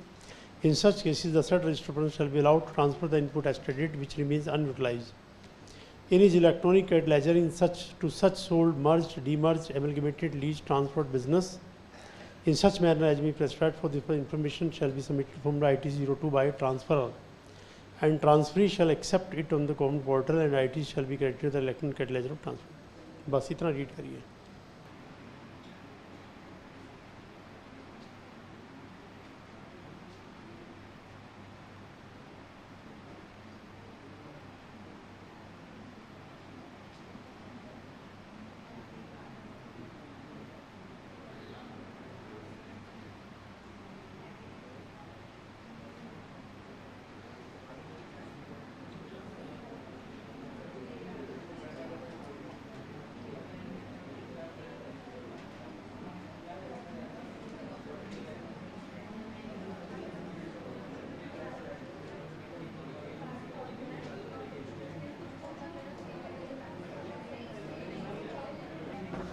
हाँ भी देखिए अब इस part को। Mister x का business है, उसके पास ITC है 10 लाख का, उसने बिजनेस भेज दिया मिस्टर वाई को। मिस्टर वाई ने 50 लाख में बिजनेस खरीदा है, वो कह रहा है ये ITC मैं कैरी फॉरवर्ड करूँगा, उसका ITC मेरा हो गया। जैसे इनकम टैक्स में ले लो आप, लॉस है उस कंपनी का, मैंने वो कंपनी खरीद ली, तो मैं कह रहा हूँ जी लॉस मेरा हो गया, उनसे तुम्हारा कैसे हो गया? जिसका लॉस है वो कैरी फॉरवर्ड करेगा। ये थोड़ा सिस्टम है, किसी का लॉस कैरी फॉरवर्ड करने कोई और आ गया तो ITC जिसका वो लेगा और कोई कैसे ले लेगा? So that is not allowed. ITC can not be transferred, loss under the administration और income tax can not be transferred. जिसका लॉस है वही तो करेगा, कोई और कैसे कर लेगा? ठीक है। लेकिन अगर आप उसकी लाइबिलिटी लेने को तैयार हो तो हम आपको टेस्टेड दे देंगे। अब लाइबिलिटी लेने को तैयार हो इसका मतलब क्या है? इसको मैं एग्जाम्पल से बताता हूँ आपको। देखिए एग्जाम्पल, मेरी कंपनी है, उस कंपनी में कैपिटल है 60 लाख की, ठीक है। कंपनी में 20 लाख का प्रॉफिट हुआ, टैक्स वैक्स सब दे दिए और मैंने इसको जनरल रिजर्व में ट्रांसफर कर दिया। तो एक तरह से मैं कह सकता हूँ कैपिटल मेरी कितनी होगी? 60 + 20 80 लाख। जनरल रिजर्व तो एज गुड एज कैपिटल ही है। और मेरा 20 लाख का लॉस हो गया तो मेरी कैपिटल कितनी रहेगी? 40 लाख। क्यों? लॉस कहाँ से एडजस्ट होगा? कैपिटल से। या तो कोई और जनरल रिजर्व उससे हो जाए, वो तो है नहीं, कैपिटल मेरी रिड्यूस हो जाएगी। अगले साल फिर 20 लाख का लॉस हो गया, कैपिटल मेरी 20 लाख की रह गई। अब अगर मैं कंपनी का लिक्विडेशन कर दूं तो जिन शेयर होल्डर ने 60 लाख दिया था उनको 20 लाख मिलेगा। यानी कितना मिलेगा? 1/3। 10 रुपये का शेयर था, 1/3 प्रो रेटा लो जाओ। सारे शेयर होल्डर रोएंगे, जितना दिया था हम तो उससे ज़्यादा मिलेगा, डिविडेंड मिलेगा, बोनस शेयर मिलेंगे, ये मिलेगा वो मिलेगा, क्या मिला? हमारा ऑर्डर हो गया। अगर इस कंपनी को कोई खरीदेगा तो कितने में खरीदेगा? जो इसकी नेटवर्थ है, नेटवर्थ कितनी है? 20 लाख। तो अगर किसी ने इसे 20 लाख में खरीदा और वो कह रहा है कि इसका टेस्टेड बचा था 10 लाख का, मैं कैरी फॉरवर्ड करूंगा, उनसे तुम क्यों कैरी फॉरवर्ड करोगे? 20 लाख की उसकी नेटवर्थ है, 20 लाख तुमने दिए, बात खत्म होगी, टेस्टेड गया। वो तो एक कंपनी चलेगी, चलाएगी तो इसको मिलेगा, वरना नहीं मिलेगा। करेक्ट। तो अगर आप सेल परचेज कर रहे हो तो आपको टेस्टेड नहीं मिलेगा। अब दूसरा वे आउट देखिए, उस कंपनी ने कहा तुम एक काम करो, तुम कंपनी के सारे एसेट हमें दे दो और तुम्हारी लायबिलिटी हमारी, इन शेयर होल्डर को जो भी देना होगा हम देंगे, बोर्ड ऑफ डायरेक्टर्स तुम हट जाओ, हमारी कंपनी में एमलगमेट कर दो, ये हमारी कंपनी का पार्ट बन गए। वो शेयर होल्डर आपके हमारे हैं, उनकी कैपिटल 60 लाख की है, कितना देना हम देखेंगे, और ये कंपनी जो टेक ओवर कर रही है वो बहुत प्रॉफिट में चल रही है। इसका शेयर 10 रुपये का मार्केट में 50 रुपये का है। अब ऐसा कोई कंपनी क्यों कर रही है? बिकॉज ये कंपनी सेम प्रोडक्ट मैन्युफैक्चर कर रही है जो वो ये लॉस में जा रही है, वो प्रॉफिट में जा रही है। क्यों ये लॉस में जा रही है? क्योंकि इस कंपनी को पता है इनकी मार्केटिंग अच्छी नहीं है, इनकी टेक्नोलॉजी अच्छी नहीं है, इनकी सारी ड्रॉबैक्स उनको पता है, और 2 मिनट में रिमूव कर देंगे और इसको प्रॉफिट में कन्वर्ट कर देंगे। अपना साइज उनका बढ़ जाएगा, सारे शेयर होल्डर खुश हो जाएंगे, पैसा बच गया। गवर्नमेंट से हम तो सबसे ज़्यादा खुश है, क्योंकि अगर शेयर होल्डर का पैसा डूबेगा कल को कोई शेयर कंपनी के शेयर नहीं लेगा। कंट्री के किसी पर्सन का लॉस हो तो गवर्नमेंट का लॉस तो है ही। वी आर हैप्पी कि तुमने डूबते हुए जहाज को, टाइटैनिक को बचा लिया, रिवॉर्ड आपके लिए। चलो इनका आईटीसी तुम्हारा हो गया। जब इनका सब कुछ तुम्हारा हो गया तो आईटीसी भी तुम्हारा हो गया। तो यहाँ ये लिखा हुआ है कि अगर आप लाइबिलिटी लेते, पता है, as it is going concern, चलो जी कल से हम संभाल लेंगे। तो सब कुछ देखो लाइबिलिटी लेके जा रहे हैं ना, लाइबिलिटी वो ले रहे हैं 60 लाख की, जबकि एसेट 20 लाख के हैं, तो नेटवर्क तो 20 लाख की है, फिर भी वो सब कुछ ले रहे हैं।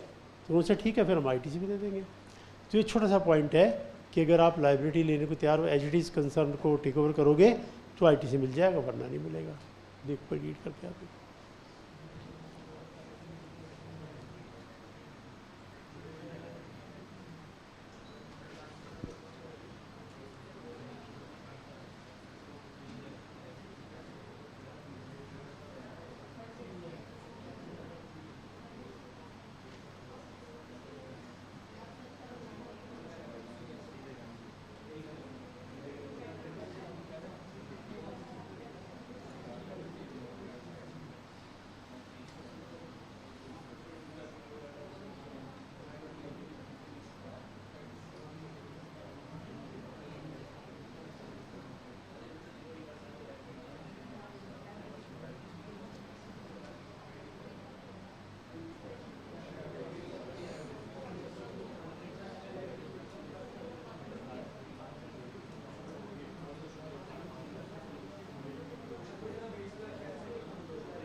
देखो इसमें एक वर्ड आ रहा है डी मर्जर, एक टर्म इसमें आ रही है डी मर्जर। शायद आपको पता होगा या नहीं पता होगा। कितने स्टूडेंट को पता है? देखो जब 2 कंपनी को मिलाते हैं तो मर्जर, एक के 2 कर दें तो डी मर्जर, उल्टा है उसका ये डी मर्जर। कंपनी का साइज बहुत बड़ा है, मैनेज नहीं हो पा रहा, तो उन्होंने कहा भी इसके 2 टुकड़े कर दो। कैसे? देखिए, एबीसी लिमिटेड है, सीमेंट डिवीजन है और स्टील डिवीजन है। सीमेंट की मैन्युफैक्चरिंग करना अपने आप में बहुत बड़ा काम है, सेपरेट कंपनी चाहिए। स्टील मैन्युफैक्चरिंग अपने आप में बहुत बड़ा काम है, सेपरेट, और ये दोनों कर रहे हैं। तो उन्होंने कहा डिसाइड ये किया कि ऐसे करो, स्टील डिवीजन को अलग करके नई कंपनी बना दो। It is called demerger. जो कंपनी नई बनेगी वो कहलाएगी रिजल्टिंग कंपनी, और जो पेरेंट कंपनी रह जाएगी वो कहलाएगी demerged company. Demerger, process of making 2 company out of 1। The new company which will come into existence will be called resulting company. As a result of demerger जो बनेगी resulting company, और जो original बच जाएगी वो क्या कहलाएगी? Demerged company.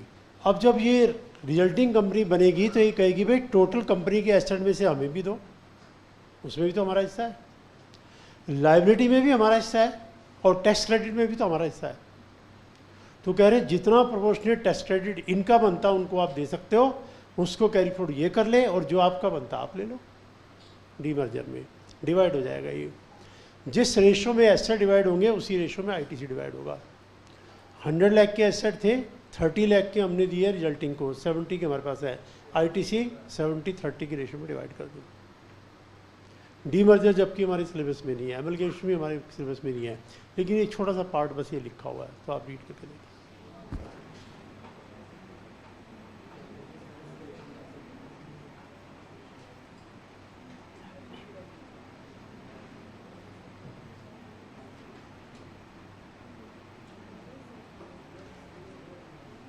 हर भी डाउट रखिए यहाँ तक। सिंपल पार्ट, अगर आप लाइबिलिटी लेने को तैयार हो तो एज इट इज उसको उठाओगे तो टैक्स क्रेडिट भी आपके पास आ जाएगा, और आप उसकी कीमत लगाओगे, बोलो तुम्हारी कीमत क्या है, कीमत दोगे, फिर उसका आईटीसी आपके पास नहीं आएगा।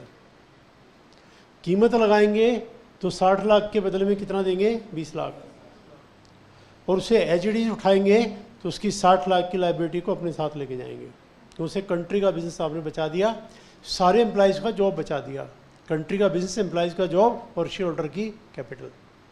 You have done a good job. चलो फिर इनका आईटीसी आपका हो गया। तो ये तभी होता है जब सेम प्रोडक्ट बनाने वाली कंपनी हो और उनको पता है एक ह्यूज प्रॉफिट में जारी होगी और एक ह्यूज लॉस में जारी होगी, और प्रॉफिट वाले को सारी बात पता है, उनको ये पता है 2 मिनट लगेंगे इसको प्रॉफिट मेकिंग बनाने में, हमारा साइज बढ़ जाएगा, प्रोडक्शन बढ़ जाएगी, साइज और लार्जर वो हो जाएगा, और साथ में हम जो है शेयर होल्डर की कैपिटल बचा देंगे। फिर वो आगे भी करते हैं, आगे है कि शेयर होल्डर को सबको बुलाएंगे, देखो भाई आपको तो कितना रहेगा था, 1/3, चलो हम अपने शेयर देते हैं आपको, वो कंपनी तो रही नहीं अब, लेकिन हमारा तो 10 रुपये वाला शेयर मार्केट के अंदर 50 रुपये का है, तुम्हारे वाला 10 रुपये का शेयर मार्केट के अंदर 2 रुपये का है। अगर हम तुम्हारे 4 शेयर के बदले अगर हमारा 1 दे दे तो भी तुम बेनिफिट में हो। आपके 4 मार्केट में 2-2 रुपये के 8 रुपये के हुए, हमारा 1 मार्केट में 50 रुपये का है, तुम्हारे 4 के बदले 1 दे दे तो भी बेनिफिट है। तो शेयर होल्डर से अप्रूव करवा के कोई रेशो निकालेंगे, उस रेशो में देंगे, वरना क्या होगा जो नई कंपनी के शेयर होल्डर है वो नाराज़ हो जाएंगे कि बिना मतलब की लायबिलिटी सिर पे ले ली, अब हमारा डिविडेंड कम हो जाएगा, हमारा ये कम हो जाएगा। तो उनको भी मनाना है, उनको भी समझाना है कि भाई 4 के बदले 1 ही तो दिया है, वो तब भी खुश है, 4 के बदले 1 में भी खुश है, या 2 के बदले 1 देंगे, या कैसे करेंगे, कोई ना कोई स्कीम बनाएंगे और 90% ऑफ द शेयर होल्डर उसको अप्रूव करेंगे, तब जाके स्कीम बनेगी। अप्रूवल चाहिए शेयर होल्डर की, मीटिंग कॉल करेंगे, प्रपोजल रखेंगे, वोटिंग होगी, अप्रूवल होगा, तब जाके काम बनेगा। ठीक है, डाउट से क्लियर आता है। अगला क्वेश्चन देखिए, question number 6, explain reversal of tax credit income shifting from normal scheme to conversion scheme where taxable supply becomes exempt supply. Tax credit income shifting from normal scheme to conversion scheme or where taxable supply becomes exempt supply, 18 Rule 44. Where any registered person has availed of input tax credit opt to pay tax to the conversion scheme or where taxable supply becomes exempt supply, he shall pay an amount equivalent to the credit of input tax in respect of stock. In case of corporate, remaining tax period has to be reversed. Tax credit has to be reversed, taking the life to be 60 months. Part of the month shall be ignored. After payment of such amount, the balance of input tax credit lying in his electronic ledger shall lapse. For this, the applicant has to submit form number ITC 3. बस इतना एक बार read कर लो।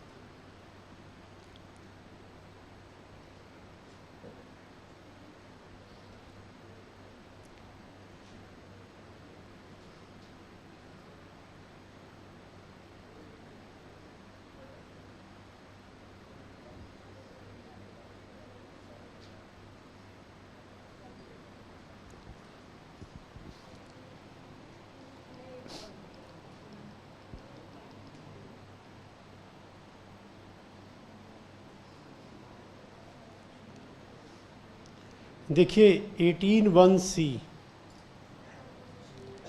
18(1)(d already हमने कर लिए, and 18(4) इसमें था going from composition to normal, avail ITC, इसमें था exempt to taxable, avail ITC, इसमें है normal to composition and taxable to exam.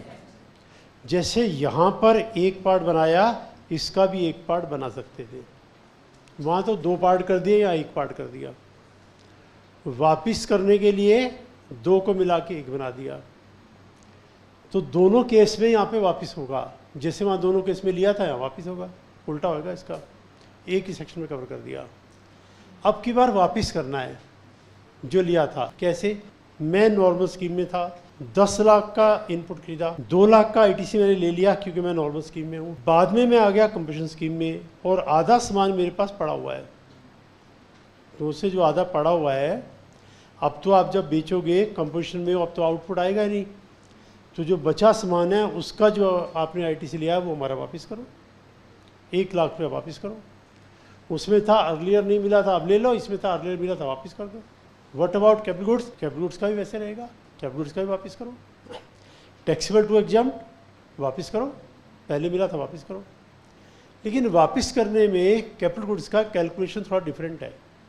वो डिफरेंट ऐसे है, जब हमने लिया था तो क्या किया था, 5% हर क्वार्टर का कम कर दिया था। अब गवर्नमेंट क्या कह रही है, ये चेक कर लो कि लाइफ कितनी बची है मंथ में, और मंथ के हिसाब से वापस करो। देखो कैसे, मेरे पास कैपिटल गुड्स है जो ऑलरेडी 2 years 7 month 10 days में यूज़ कर चुका हूँ, टेस्टेड लिया था, और अब मुझे टेस्टेड वापस करना है, मैं कंपल्शन स्कीम में आ गया हूँ। तो गवर्नमेंट सेज भी टोटल लाइफ कितनी थी, 60 month 5 year।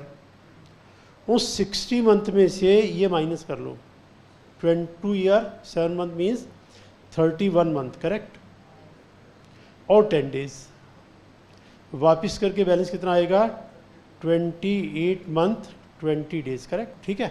अब इसमें से डेज को इग्नोर कर दो, इग्नोर द डेज, ये रूल 44 में लिखा हुआ है।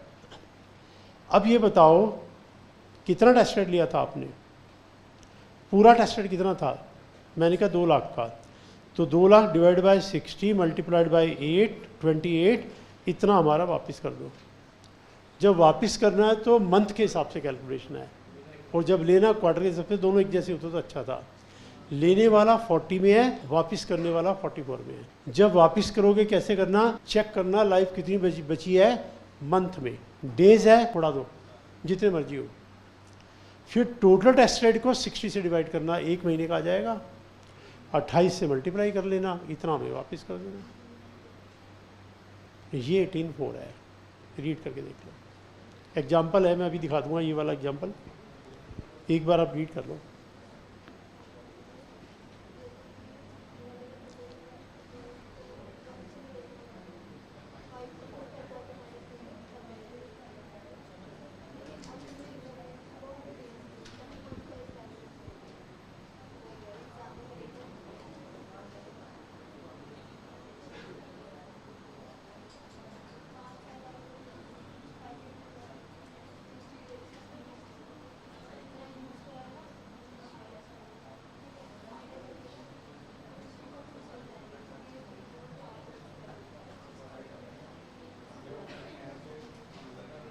देखो example 1, aviation purchase 1 plant machinery 20 lakh, paid input tax 3 lakh, being used taxable, but after 1 year 2 month 10 days it is used for exempted. In this case tested reverse, total life 60, already use हो गया 40 month 10 days 45 10 days, balance रह गया 45 month 20 days उड़ा दो, ignore 20 days, 3 lakh divide by 60 into 45, इतना amount हमारा वापस कर दो।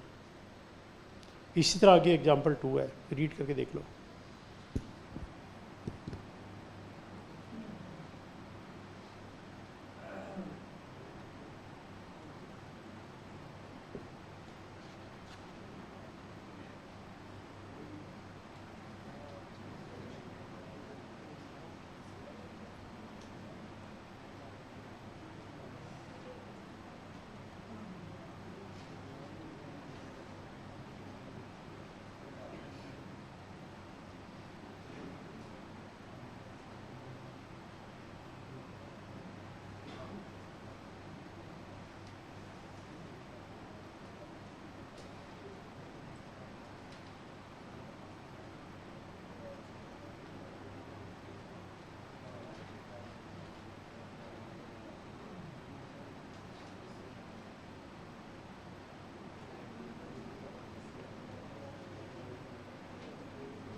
अब देखिए 18 1C 1D, 1 साल से ज़्यादा पुराना है तो फिर टेस्टेड नहीं मिलेगा।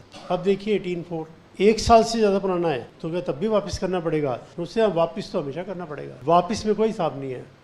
अगर 59 मंथ भी यूज़ कर लिया तो भी 1 महीने का वापस करवा लेंगे, तो वापस देते हुए कोई टाइम लिमिट नहीं है। और जब हमें लेना है 1 साल निकल गया जाओ नहीं मिलता, हम भी तो कह सकते हैं 1 साल निकल गया जाओ वापस नहीं करते, तो उसे वापस तो करना पड़ेगा आपको 18(4), ठीक है। डाउट देख लीजिएगा, इनको साथ साथ याद करना पड़ेगा।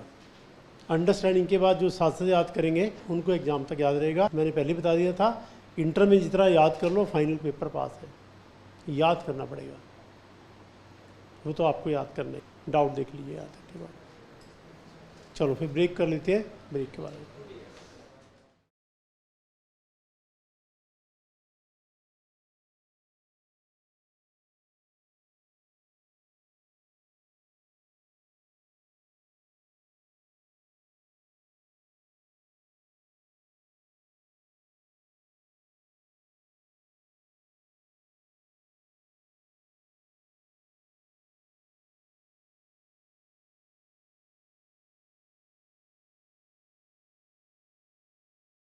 High base page number 71, question number 7।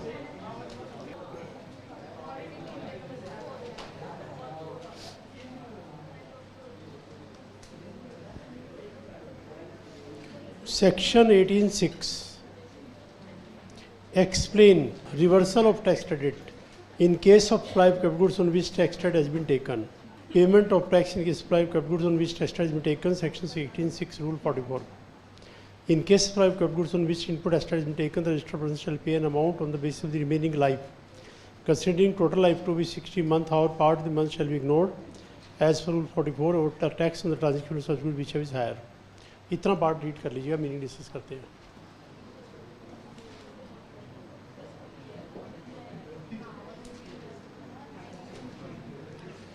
देखो अब इसका मीनिंग देखिए क्या है।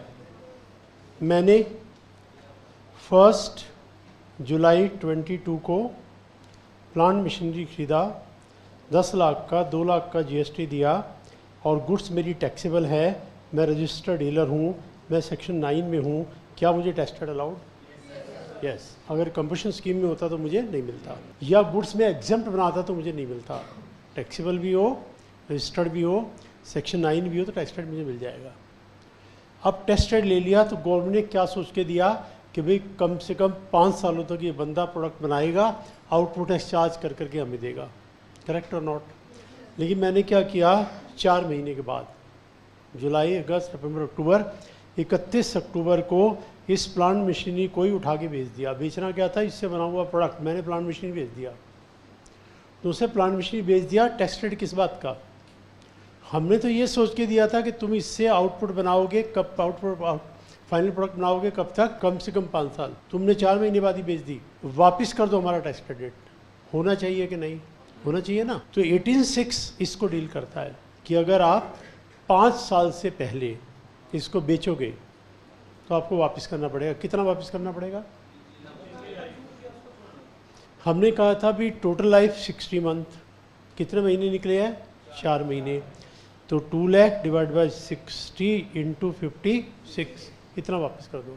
फिर गवर्नमेंट ने कहा जरा बताओ तुमने बेचा कितने का? मैंने कहा जी मैंने बेचा 9 लाख का। तो उससे अभी जीएसटी का क्या रेट चल रहा है? उस समय रेट था मान लीजिएगा कितना, 20%। अब मैंने कहा आजकल चल रहा है 28%, तो उससे 9 लाख का 28% कैलकुलेट कर लो। दिस फिगर और this figure whichever is higher वो आपको पे करना है। पहले तो ये फिगर कैलकुलेट कर लो। अब बताओ कितने में बेचा? जितने में बेचा है और जो करंट रेट है उस रेट पे कैलकुलेट कर लो। दिस और this whichever is higher this you have to pay, ये वापस करो। देखिए अगर हम इससे फाइनल प्रोडक्ट बना के बेचें तो क्या सिस्टम रहता है, कितने में बेचा, कौन सा टैक्स था वो हमें दे दो। तो गवर्नमेंट से हम इसको 2 तरह से ट्रीट करेंगे। एक तो हम ये कहेंगे जी ये प्लांट मशीनरी जैसे कि आपने प्रोडक्ट बना के बेचा, अगर प्रोडक्ट बना के बेचा तो कितने में बेचा और करंट रेट। नहीं, हम ये मानेंगे ये तो वही प्लांट मशीनरी आपने बेचा, दोनों तरह से मानेंगे और जैसे हायर होगा वो हमारा रिजल्ट है। दोनों तरह से अपनी फेवर में, ऐसे भी कैलकुलेशन करो और ऐसे भी कैलकुलेशन। अब बताओ ज़्यादा जिसे मिलेगा वो वापस करो। देखो रीड करके एग्जाम्पल अभी है, इसके साथ देखेंगे अभी।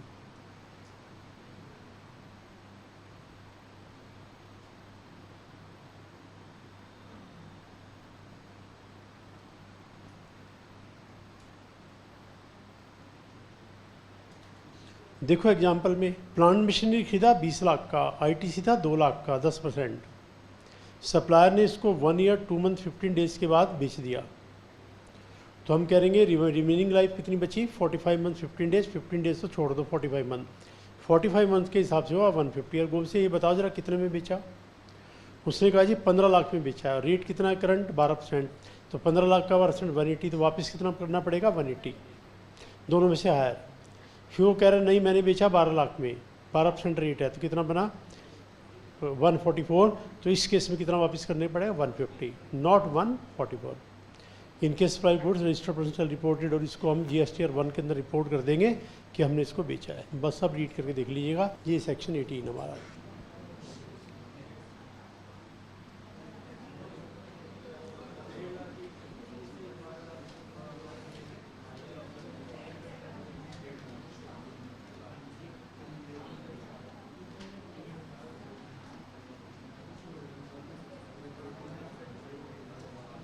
देखिए अब दोबारा से सेक्शन 18 को सारे को याद कर लीजिएगा।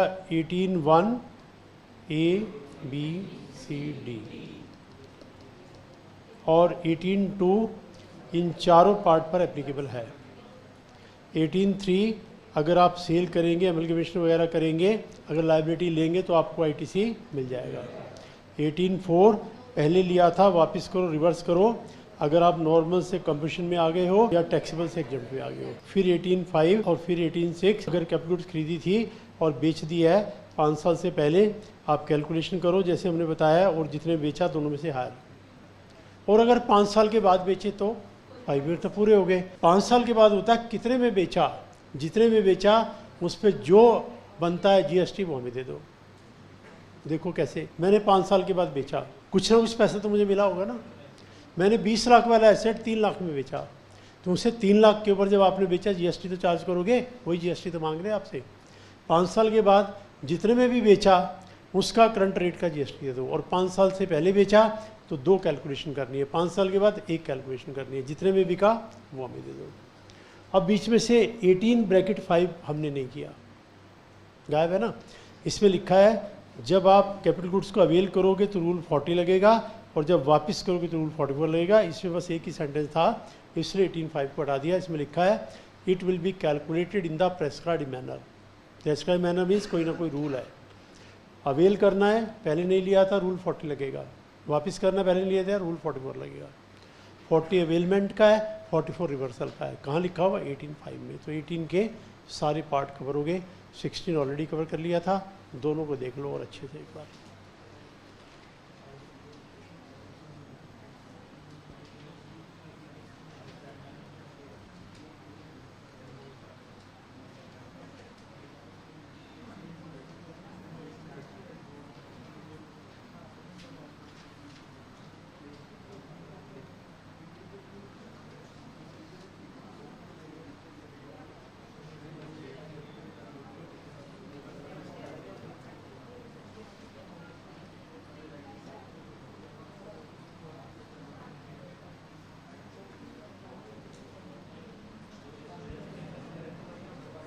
हाई प्लीज अब डाउट्स यहाँ तक।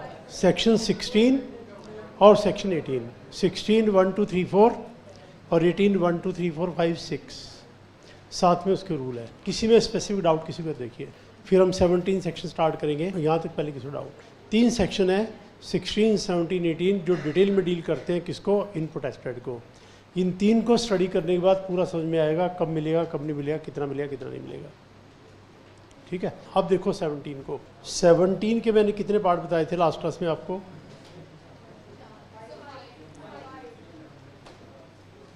5 पार्ट। 17(5) में क्या था? Blocked credit. 17(5) में लिस्ट दी हुई है। इस केस में ITC बिल्कुल भी आपको कभी भी नहीं मिलेगा। No argument, no logic. हमने कह दिया नहीं। और एग्जाम्पल क्या लिया था हमने? Motor car. Blocked credit. तो 17(5) is very very important. Block trade अलग पार्ट हो गया, इसको तो एक तरफ कर दो। 17(4) किसी और मैटर को डील कर रहा है, स्लाइटली हटके है। जैसे सेक्शन 18(3) स्लाइटली हटके था, ऐसे स्लाइटली हटके है। तो बेसिक पार्ट ये है 1 2 3, और 1 2 3 एक ही बात कह रही हैं तीनों मिलके। देखो अगर आप, हमने कहा था अगर आप टैक्सेबल गुड्स बनाओगे तो आपको टेस्टेड मिल जाएगा सेक्शन 18 में, एग्जम्प्ट बनाओगे नहीं मिलेगा। लेकिन अगर आप दोनों बनाओगे तो, जी मैं तो दोनों बनाई जा रहा हूँ, इधर से मैं बुक भी पब्लिश किए जा रहा हूँ, उधर से मैं पैम्फलेट भी पब्लिश कर रहा हूँ, प्रिंट कर रहा हूँ, पैम्फलेट के ऊपर है और इस पे नहीं है गोब से, ये तुमने क्या किया, सारा मिक्स कर दिया। मिक्स करने पर 17 1 2 3 से हम सेपरेट कर देंगे। तो 18 क्या कह रहा है, एग्जेम्प्ट छुट्टी, टैक्सेबल ले लो, मिक्स नहीं बात कर रहा है। 18(4) ने क्या कहा था, 18(4) ने कि पहले आप क्या कर रहे थे, टैक्सेबल, अब क्या कर दिया, एग्जेम्प्ट कर दिया, वापस कर दो, टैक्सेबल था ले लो। मिक्स की बात नहीं की, ये मिक्स की बात कर रहा है। मैंने लेदर परचेज किया, 2 टाइप के शूज़ बनाए, सस्ते वाले शूज़ पर जीएसटी माफ़ है और महंगे वाले पर है। तो टेस्टेड का हिसाब कैसे होगा, रॉ मटेरियल पर बताओ लेंगे कि नहीं लेंगे। पेपर जो है वो भाई नोटबुक बनाने में भी काम आता है, बुक प्रिंट करने में भी आता है, पैम्फलेट में भी आता है और बहुत काम आता है। पेपर से बने सारे प्रोडक्ट थोड़ा एग्जम्प्ट है, कुछ एग्जम्प्ट है, कुछ टैक्सेबल है। तो किसका मिलेगा किसका नहीं मिलेगा, 17 1 2 3। तो दिस 3 सेक्शन सेज कि भाई मिक्सिंग अप रॉ मटेरियल की भी होगी और मिक्सिंग अप प्लांट मशीनरी की भी हो सकती है। वही प्लांट बुक्स बनाया जा रहा है, वही प्लांट पैम्फलेट प्रिंट किया जा रहा है। तो मिक्सिंग अप इसकी भी है, मिक्सिंग अप इसकी भी है। इसकी मिक्सिंग अप को सेपरेट करेगा रूल 42, इसकी मिक्सिंग अप को सेपरेट करेगा रूल 43। तो 2 रूल और आ जाएंगे। सेक्शन 16 में कौन से रूल थे, 36 37, और अभी 18 में 40 44, बीच में 41 भी था, 18(3) के साथ 41 भी था, और अब आ गए 42 43। रूल याद कर सकते हो तो कर लेना, मैं तो ये कहूँगा कर लेना। अब देखो बेसिक पार्ट में बताता हूँ, बाद में रीड करेंगे। बेसिक सिचुएशन देखो आप, रॉ मटेरियल खरीदा 20 लाख का, जीएसटी 2 लाख, इससे एग्जेम्प्ट गुड्स भी बना रहा हूँ, टैक्सेबल भी बना रहा हूँ। तो बताइए 2 लाख में से कितने का आईटीसी मुझे मिलना चाहिए, कितने का नहीं मिलना चाहिए, सोच के देखो आप। In the ratio of exempt and taxable, ठीक है। कितना इधर गया कितना इधर गया, गवर्नमेंट को क्या पता। गया तो था इधर 80%, इधर 20, मैंने बता दिया उल्टा, मैंने कहा जी 80 इधर गया, 20 इधर, 80% का ले लिया। कैसे पता लगेगा, वो तो पेपर तो इकट्ठा रखा हुआ है, लेबर उठा उठा के लाएगी, प्रिंटिंग चल रही है और प्रोडक्ट बेचते जाएंगे, समझ में ही नहीं आएगा कितना गया। गवर्नमेंट कैसे आप रिकॉर्ड रखना, रखेंगे, गड़बड़ तो हो सकती है। जीएसटी से पहले ये सिस्टम था कि रिकॉर्ड रखना, रिकॉर्ड रखने में गड़बड़ होती थी, अभी सिस्टम बदल दिया। उन्होंने कहा हमने नया सिस्टम निकाला, तुम सारे का ले लो, कंप्लीट लो तुम 2 लाख रुपए का। अब ये बताओ ये कितने का बेचा और ये कितने का बेचा, सेल बताओ, सेल को तो कैसे छुपा लोगे। हमने कहा जी ये बेचा हमने 30 लाख का और ये बेचा 40 लाख का, ठीक है, सपोज 70 लाख का, तो उससे बस ठीक है। जो तुमने सारा लिया था, कितना लिया था, 2 lakh, divide by total turnover 70 lakh, multiplied by exempt turnover, बस ये वापस कर दो। स्टार्टिंग में सारा ले लो, बाद में प्रॉफिट वापस कर दो, हो गया हिसाब। ये रूल 42। पहले क्या था, हिसाब रखो, हिसाब रखने में गड़बड़ थी, अब नहीं छुपा सकते। सेल को कैसे छुपाएंगे, सेल तो पता लग जाएगी कितनी है, उसे उसको छुपाना आसान है, इसको छुपाना मुश्किल है।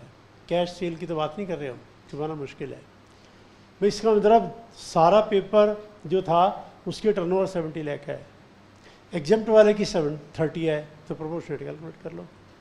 तो in the ratio of turnover it should be reversed. अब पहले भी हमने बात की रिवर्सल की, तो रिवर्सल मीन्स व्हाट, रिवर्स का मतलब क्या होता है। रिवर्स का मतलब एक स्टूडेंट बताए, बताओ खड़े होकर लाउडली, वापस करे। मतलब जैसे मैंने आपसे बुक ली तो मैं गया और मैं आपको वापस करके आया, वो मैं कहाँ जाऊँ वापस करने, उसको लेके कहाँ जाऊँ। तो मतलब वापस करने, रियलिटी में पूछ रहा हूँ, वापस करने का मतलब क्या हुआ भाई, कोई सामान थोड़ा लेके चल पड़े वापस कराओ, वो in fact we have to make the payment. देखो कैसे लेते कैसे हैं और देते कैसे हैं। मैंने आपको क्या कहा था, कितने लेजर होते हैं, 3। 1 is called electronic liability ledger, 1 is called electronic credit ledger, 1 is called cash ledger. मैंने GSTR 1 भरी, टोटल आउटपुट टैक्स उसमें लिखा हुआ है 70 लाख।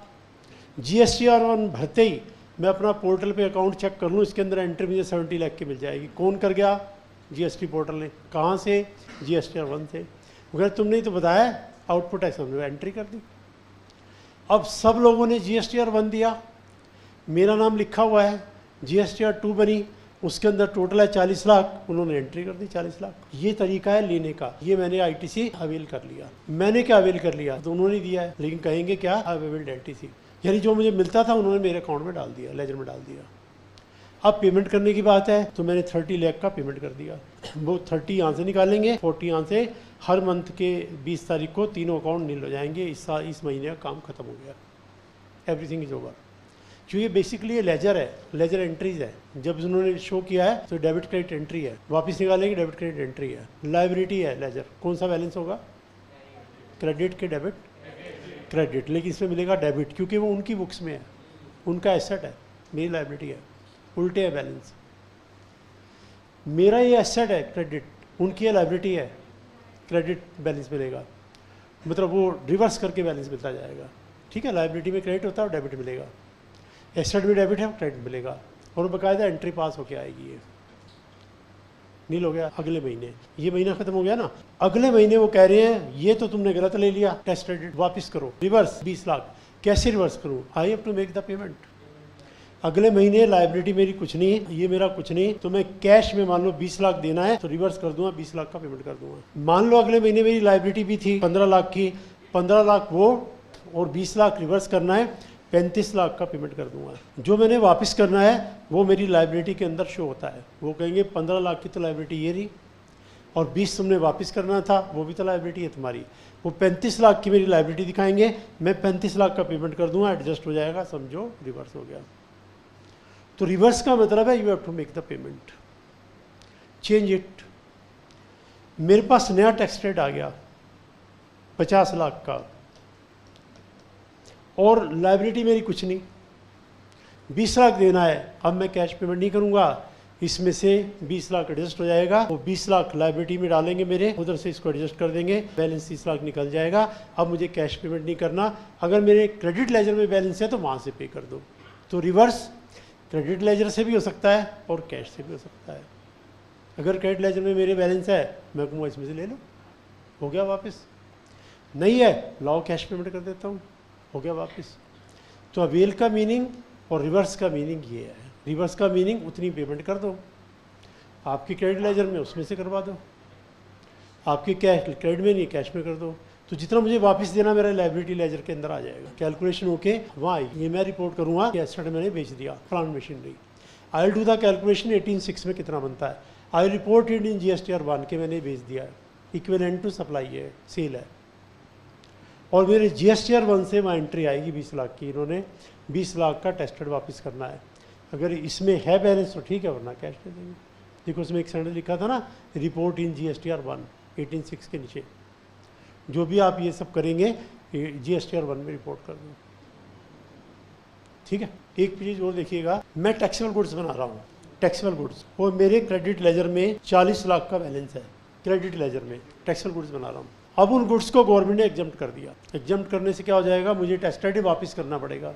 वापस करना है 30 लाख का, तो लाइबिलिटी में आ जाएगा 30 लाख, और 30 लाख में यहाँ से वापस कर दूंगा। बैलेंस कितना बचेगा? 10 लाख। तो उसमें एक सेंटेंस और लिखा था, इट विल नाउ लैप्स। 18/4 में एक सेंटेंस था कि लैप्स कर जाएगा। लैप्स क्यों? मुझसे बताओ तुम क्या करोगे जब तुम्हारी गुड्स ही एग्जम्प्ट होगी, इसका करोगे क्या? कैरी फॉरवर्ड कर लो, कर लो। मैंने कहा बाद में पता नहीं क्या, कभी मैं टैक्सेबल बनाऊंगा, उसे बाद में कब बनाएगा कोई टैक्सेबल, खत्म होगी बात। तो लैप्स इसलिए हो जाएगा। उसमें था एक सेंटेंस, रीड किया हुआ ना, मैं डिस्कस नहीं किया था। तो वापस करने का मतलब क्या है? If you have balance in the credit ledger, pay it through the credit ledger. If you don't have balance in the credit ledger, then make the payment in cash, but you have to pay to the government. ठीक है। अब यहाँ पे देखिए, raw material 20 lakh, 2 lakh का tested था, ले लिया, उसे ले लो आप सारा। बाद में प्रोडक्ट बना के बेचा, 30A 40A, turnover 70, 2 lakh divide by 70, जितना एग्जम्प्ट है कैलकुलेट कर लो, this much you have to reverse. Once again same thing, आपके क्रेडिट लेजर में है, पेमेंट कर दो, नहीं है कैश दे दो। ये पार्ट अब हम रीड करेंगे, कैपिटल गुड्स का कैसे वापस करना है। मिक्स 43 रूल लगेगा, उसके भी बाद में बात करें, पहले इतना रीड कर लें। देखिए इस part,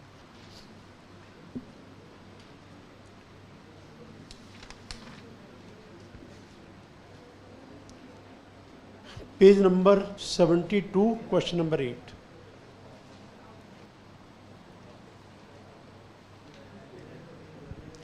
explain tax credit in case of inputs capital goods are use for taxable as well as exempt. Section 17 deal करता है मिक्स यूज को।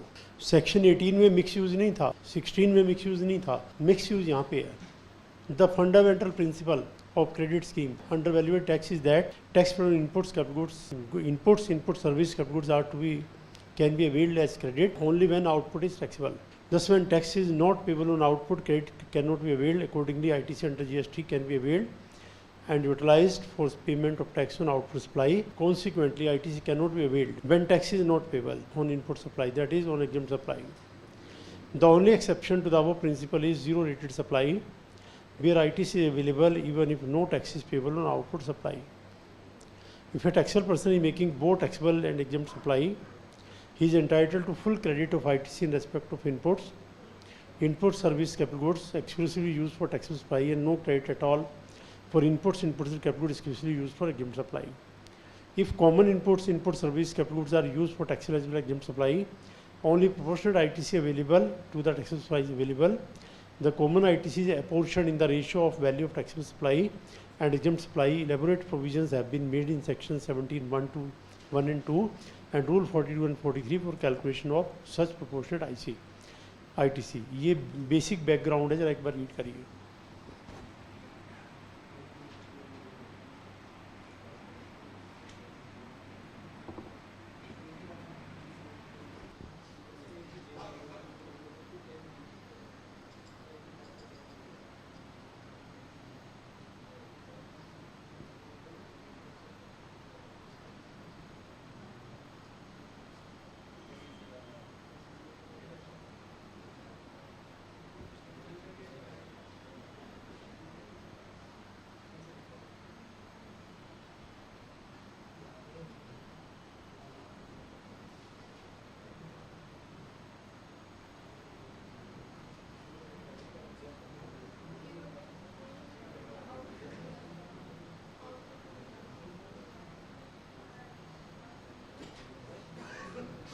देखिए अब इस बात को, मैं एक प्रोडक्ट बना रहा हूं जो एग्जाम्प्ट है, मुझे आईटीसी अलाउड और नॉट। मैं एक प्रोडक्ट बना रहा हूं जो टैक्सेबल है, आईटीसी अलाउड और नॉट अलाउड। अब वो कह रहे हैं जनरल प्रिंसिपल है, लेकिन इसमें एक और गुड्स आती हैं जिसका नाम है जीरो रेटेड सप्लाई। इसमें आईटीसी आपको क्या लगता है, अलाउड और नॉट? लेकिन ये जीरो रेटेड है, मतलब एग्जम्प्ट है। जीरो का मतलब तो एग्जम्प्ट ही होता है ना। तो मतलब क्वेश्चन ये आएगा भी एग्जम्प्ट को फिर तुमने जीरो बोला क्यों? और जीरो है तो नहीं मिलना चाहिए, जबकि लिखा है मिल जाएगा। तो इसको जरा समझ ले।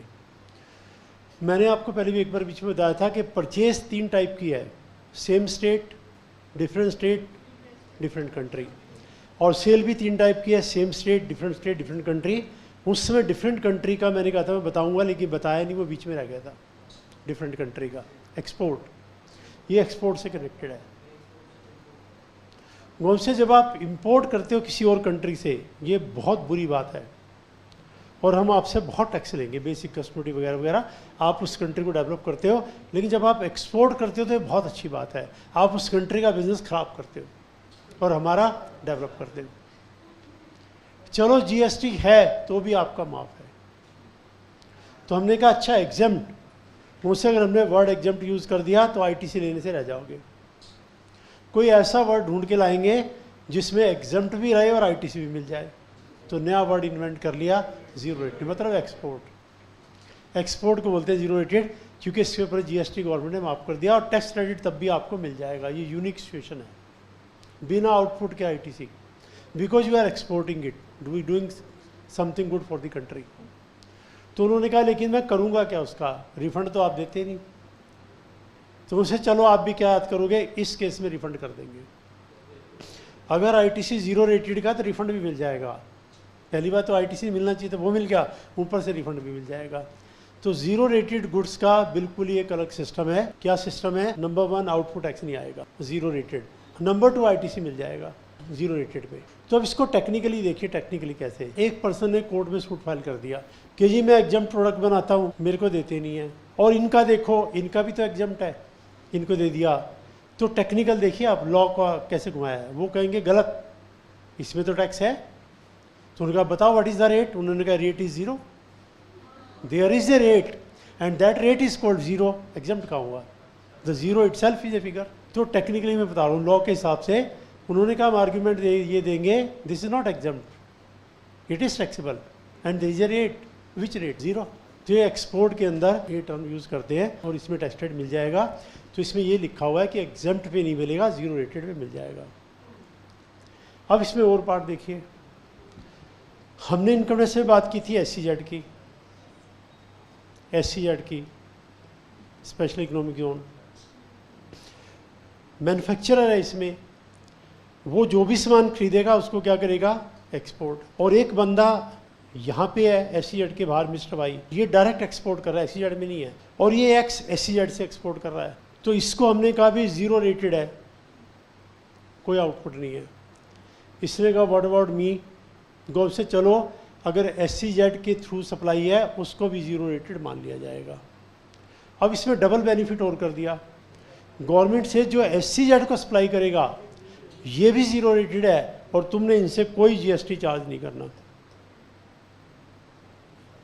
यानी जो SEZ के अंदर पर्सन है, देखो डबल बेनिफिट है, ना टैक्स देना है ना लेना है। इसको देना है, लेना नहीं है, लेकिन जो दिया है जाएगा कहीं नहीं, ITC लेके रिफंड ले लेना, रिफंड इसको ही मिलेगा, नहीं इसकी अकाउंटिंग है। बिन मतलब का देगा, बिन मतलब का ITC लेगा, बिन मतलब का क्लेम करेगा, बिन मतलब रिफंड करेगा, टैक्स में उलझा रहेगा, उसे SEZ में आ जाओ, ना लेना ना देना। तो अब जिस पर्सन ने इनको सप्लाई की वो कह रहा व्हाट अबाउट मी, क्या मुझे ITC मिलेगा, उसे यस तुम्हें भी ITC मिलेगा, बिकॉज इस सप्लाई को हमने क्या बोला है, जीरो रेटेड, तुम्हें भी मिलेगा। तो ये SEZ से भी कनेक्ट हो जाता है पार्ट, लेकिन एक्सपोर्ट का उतना पार्ट है नहीं, छोटा मोटा एक आध सेंटेंस कहीं रेफरेंस आएगा। तो एक तो जीरो रेटेड का आएगा, एक कहीं कहीं SEZ का आएगा। तो आप समझ जाना supply to SEZ is also zero rated और direct export is also zero rated. In either case no tax. SEZ वाले को डबल बेनिफिट है, ना लेना है ना देना है, और SEZ के बाहर वाले को देना है, ITC लेना है, रिफंड लेना है, लेकिन आउटपुट नहीं लेना है। तो ये दोनों में फ़र्क है, उसमें और इसमें स्लाइटली, ठीक है। तो जो पार्ट अभी पैराग्राफ रीड किया है उसमें तो आई थिंक इतना ही, एक बार दोबारा रीड करके देखो।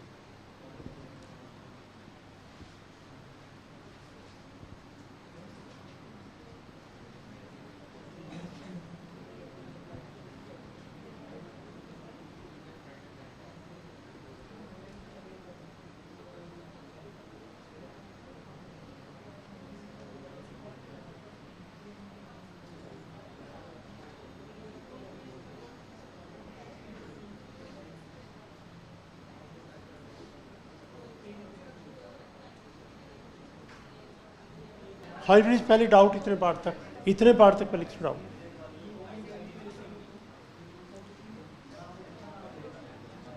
सर ये जो मैन्युफैक्चरर मतलब ये जो एक्स है, मिस्टर एक्स है, मिस्टर एक्स जो है इसको तो फिर मतलब लॉजिकली देखा जाए तो इसको तो ITC मिला ही नहीं, क्योंकि ना उससे मतलब GST लिया जा रहा है ना वो दे रहा है, तो ITC तो फिर उसको मिला ही नहीं, ज़ीरो। बताओ, ये कह रहे हैं ITC मिला ही नहीं उसे। अरे गवर्नमेंट से हमने आपको टैक्स ही माफ़ कर दिया तो ITC क्या करेगा, आपको देना ही नहीं है। एक तो अभी देना है फिर लेना है, उससे आपको देना ही नहीं है। बताओ कौन सा अच्छा है, देना है और लेना है या देना ही नहीं है। क्यों, SEZ का मेन बेनिफिट क्या है, आप उसमें ध्यान करो, मैंने कहा था हर बिजनेस वाले का टोटल टाइम में से आधा टाइम टैक्सेशन में जाता है, आधा टाइम उसका बिजनेस में लगता है। इनका सारा टाइम बिजनेस में लगता है। आप किसी बड़े बिजनेसमैन से पूछ के देख लेना, वो कहेगा भाई आधा टाइम तो आधे दिमाग में टैक्स चलता रहता है और आधा दिमाग बिजनेस में चलता है। इतना कॉम्प्लिकेटेड सिस्टम है। जबकि चार्टर्ड अकाउंटेंट है, लेकिन चार्टर्ड अकाउंटेंट कोई बिठा के सारा टैक्स थोड़ा पढ़ाएगा, वो तो 2 सेंटेंस बताएगा कि जी जाओ मैं देख लूँगा। फिर वो बंदा सोचता रहता है यार ये ऐसे कैसे हुआ, वैसे कैसे हुआ। फिर वो किसी और से पूछेगा, वो कुछ और बता देगा, फिर वो कुछ और बता देगा। मतलब इतना कॉम्प्लिकेटेड पार्ट है। मैं अगर आपको प्रैक्टिकली बताऊं तो आप हैरान हो जाएंगे कि बिजनेस वाले को कितना इसमें टाइम लगाना पड़ता है। तो कौन से तुम जो है SEZ वालों, तुम्हें इतनी बड़ी परेशानी से हमने आज़ाद कर दिया, ना देना ना लेना ना हिसाब किताब ना कुछ और, आंख बंद करके एक्सपोर्ट करते जाओ बस। तो बहुत बड़ा बेनिफिट है। टैक्सेशन की इतनी कहानी है कि पूछे मत। हर बिजनेसमैन बड़ा, जितना बड़ा बंदा होगा उतने चक्कर चार्ट अकाउंटेंट के लगाएगा। वो हर वक्त पूछेगा ये कैसे हुआ, वो कैसे हुआ। मान लो सलमान खान की बात कर लो, शाहरुख खान की बात कर लो, 100 करोड़ 200 करोड़ का हिसाब कौन रखेगा तो चार्ट अकाउंटेंट ना। देख लो अब जैकलिन फर्नांडीज फंसी हुई है ना, डेली जा रही है आ रही है, तो और भी फंसे हुए हैं। तो ये टैक्स का तो चक्कर ही ऐसा है। पहले प्रियंका चोपड़ा की घर रेड हुई थी, उससे पहले और किसी हुई थी, फिर हुई थी। तो वो फिर एक बार रेड हो जाए तो जान थोड़ा छूटती है, 10 साल लटकते रहो कोर्ट के अंदर, पता नहीं फिर क्या फैसला आएगा। तो ये तो बहुत बढ़िया है। CA से कंसल्टेंसी लेनी नहीं है, SEZ वाला रिटर्न भरनी नहीं है, स्कूटनी में कब आएगा जब कुछ करना ही नहीं। ये तो बहुत अच्छा सिस्टम है, ठीक है। मुझसे एक्सपोर्ट वाले एक्सपोर्ट करो, टैक्स में दिमाग ना लगाओ। हमारे एक्सपोर्ट बहुत ज़रूरी है, ठीक है। चलो फिर इसके आगे आप पार्ट नेक्स्ट क्लास में करें। Okay, thank you.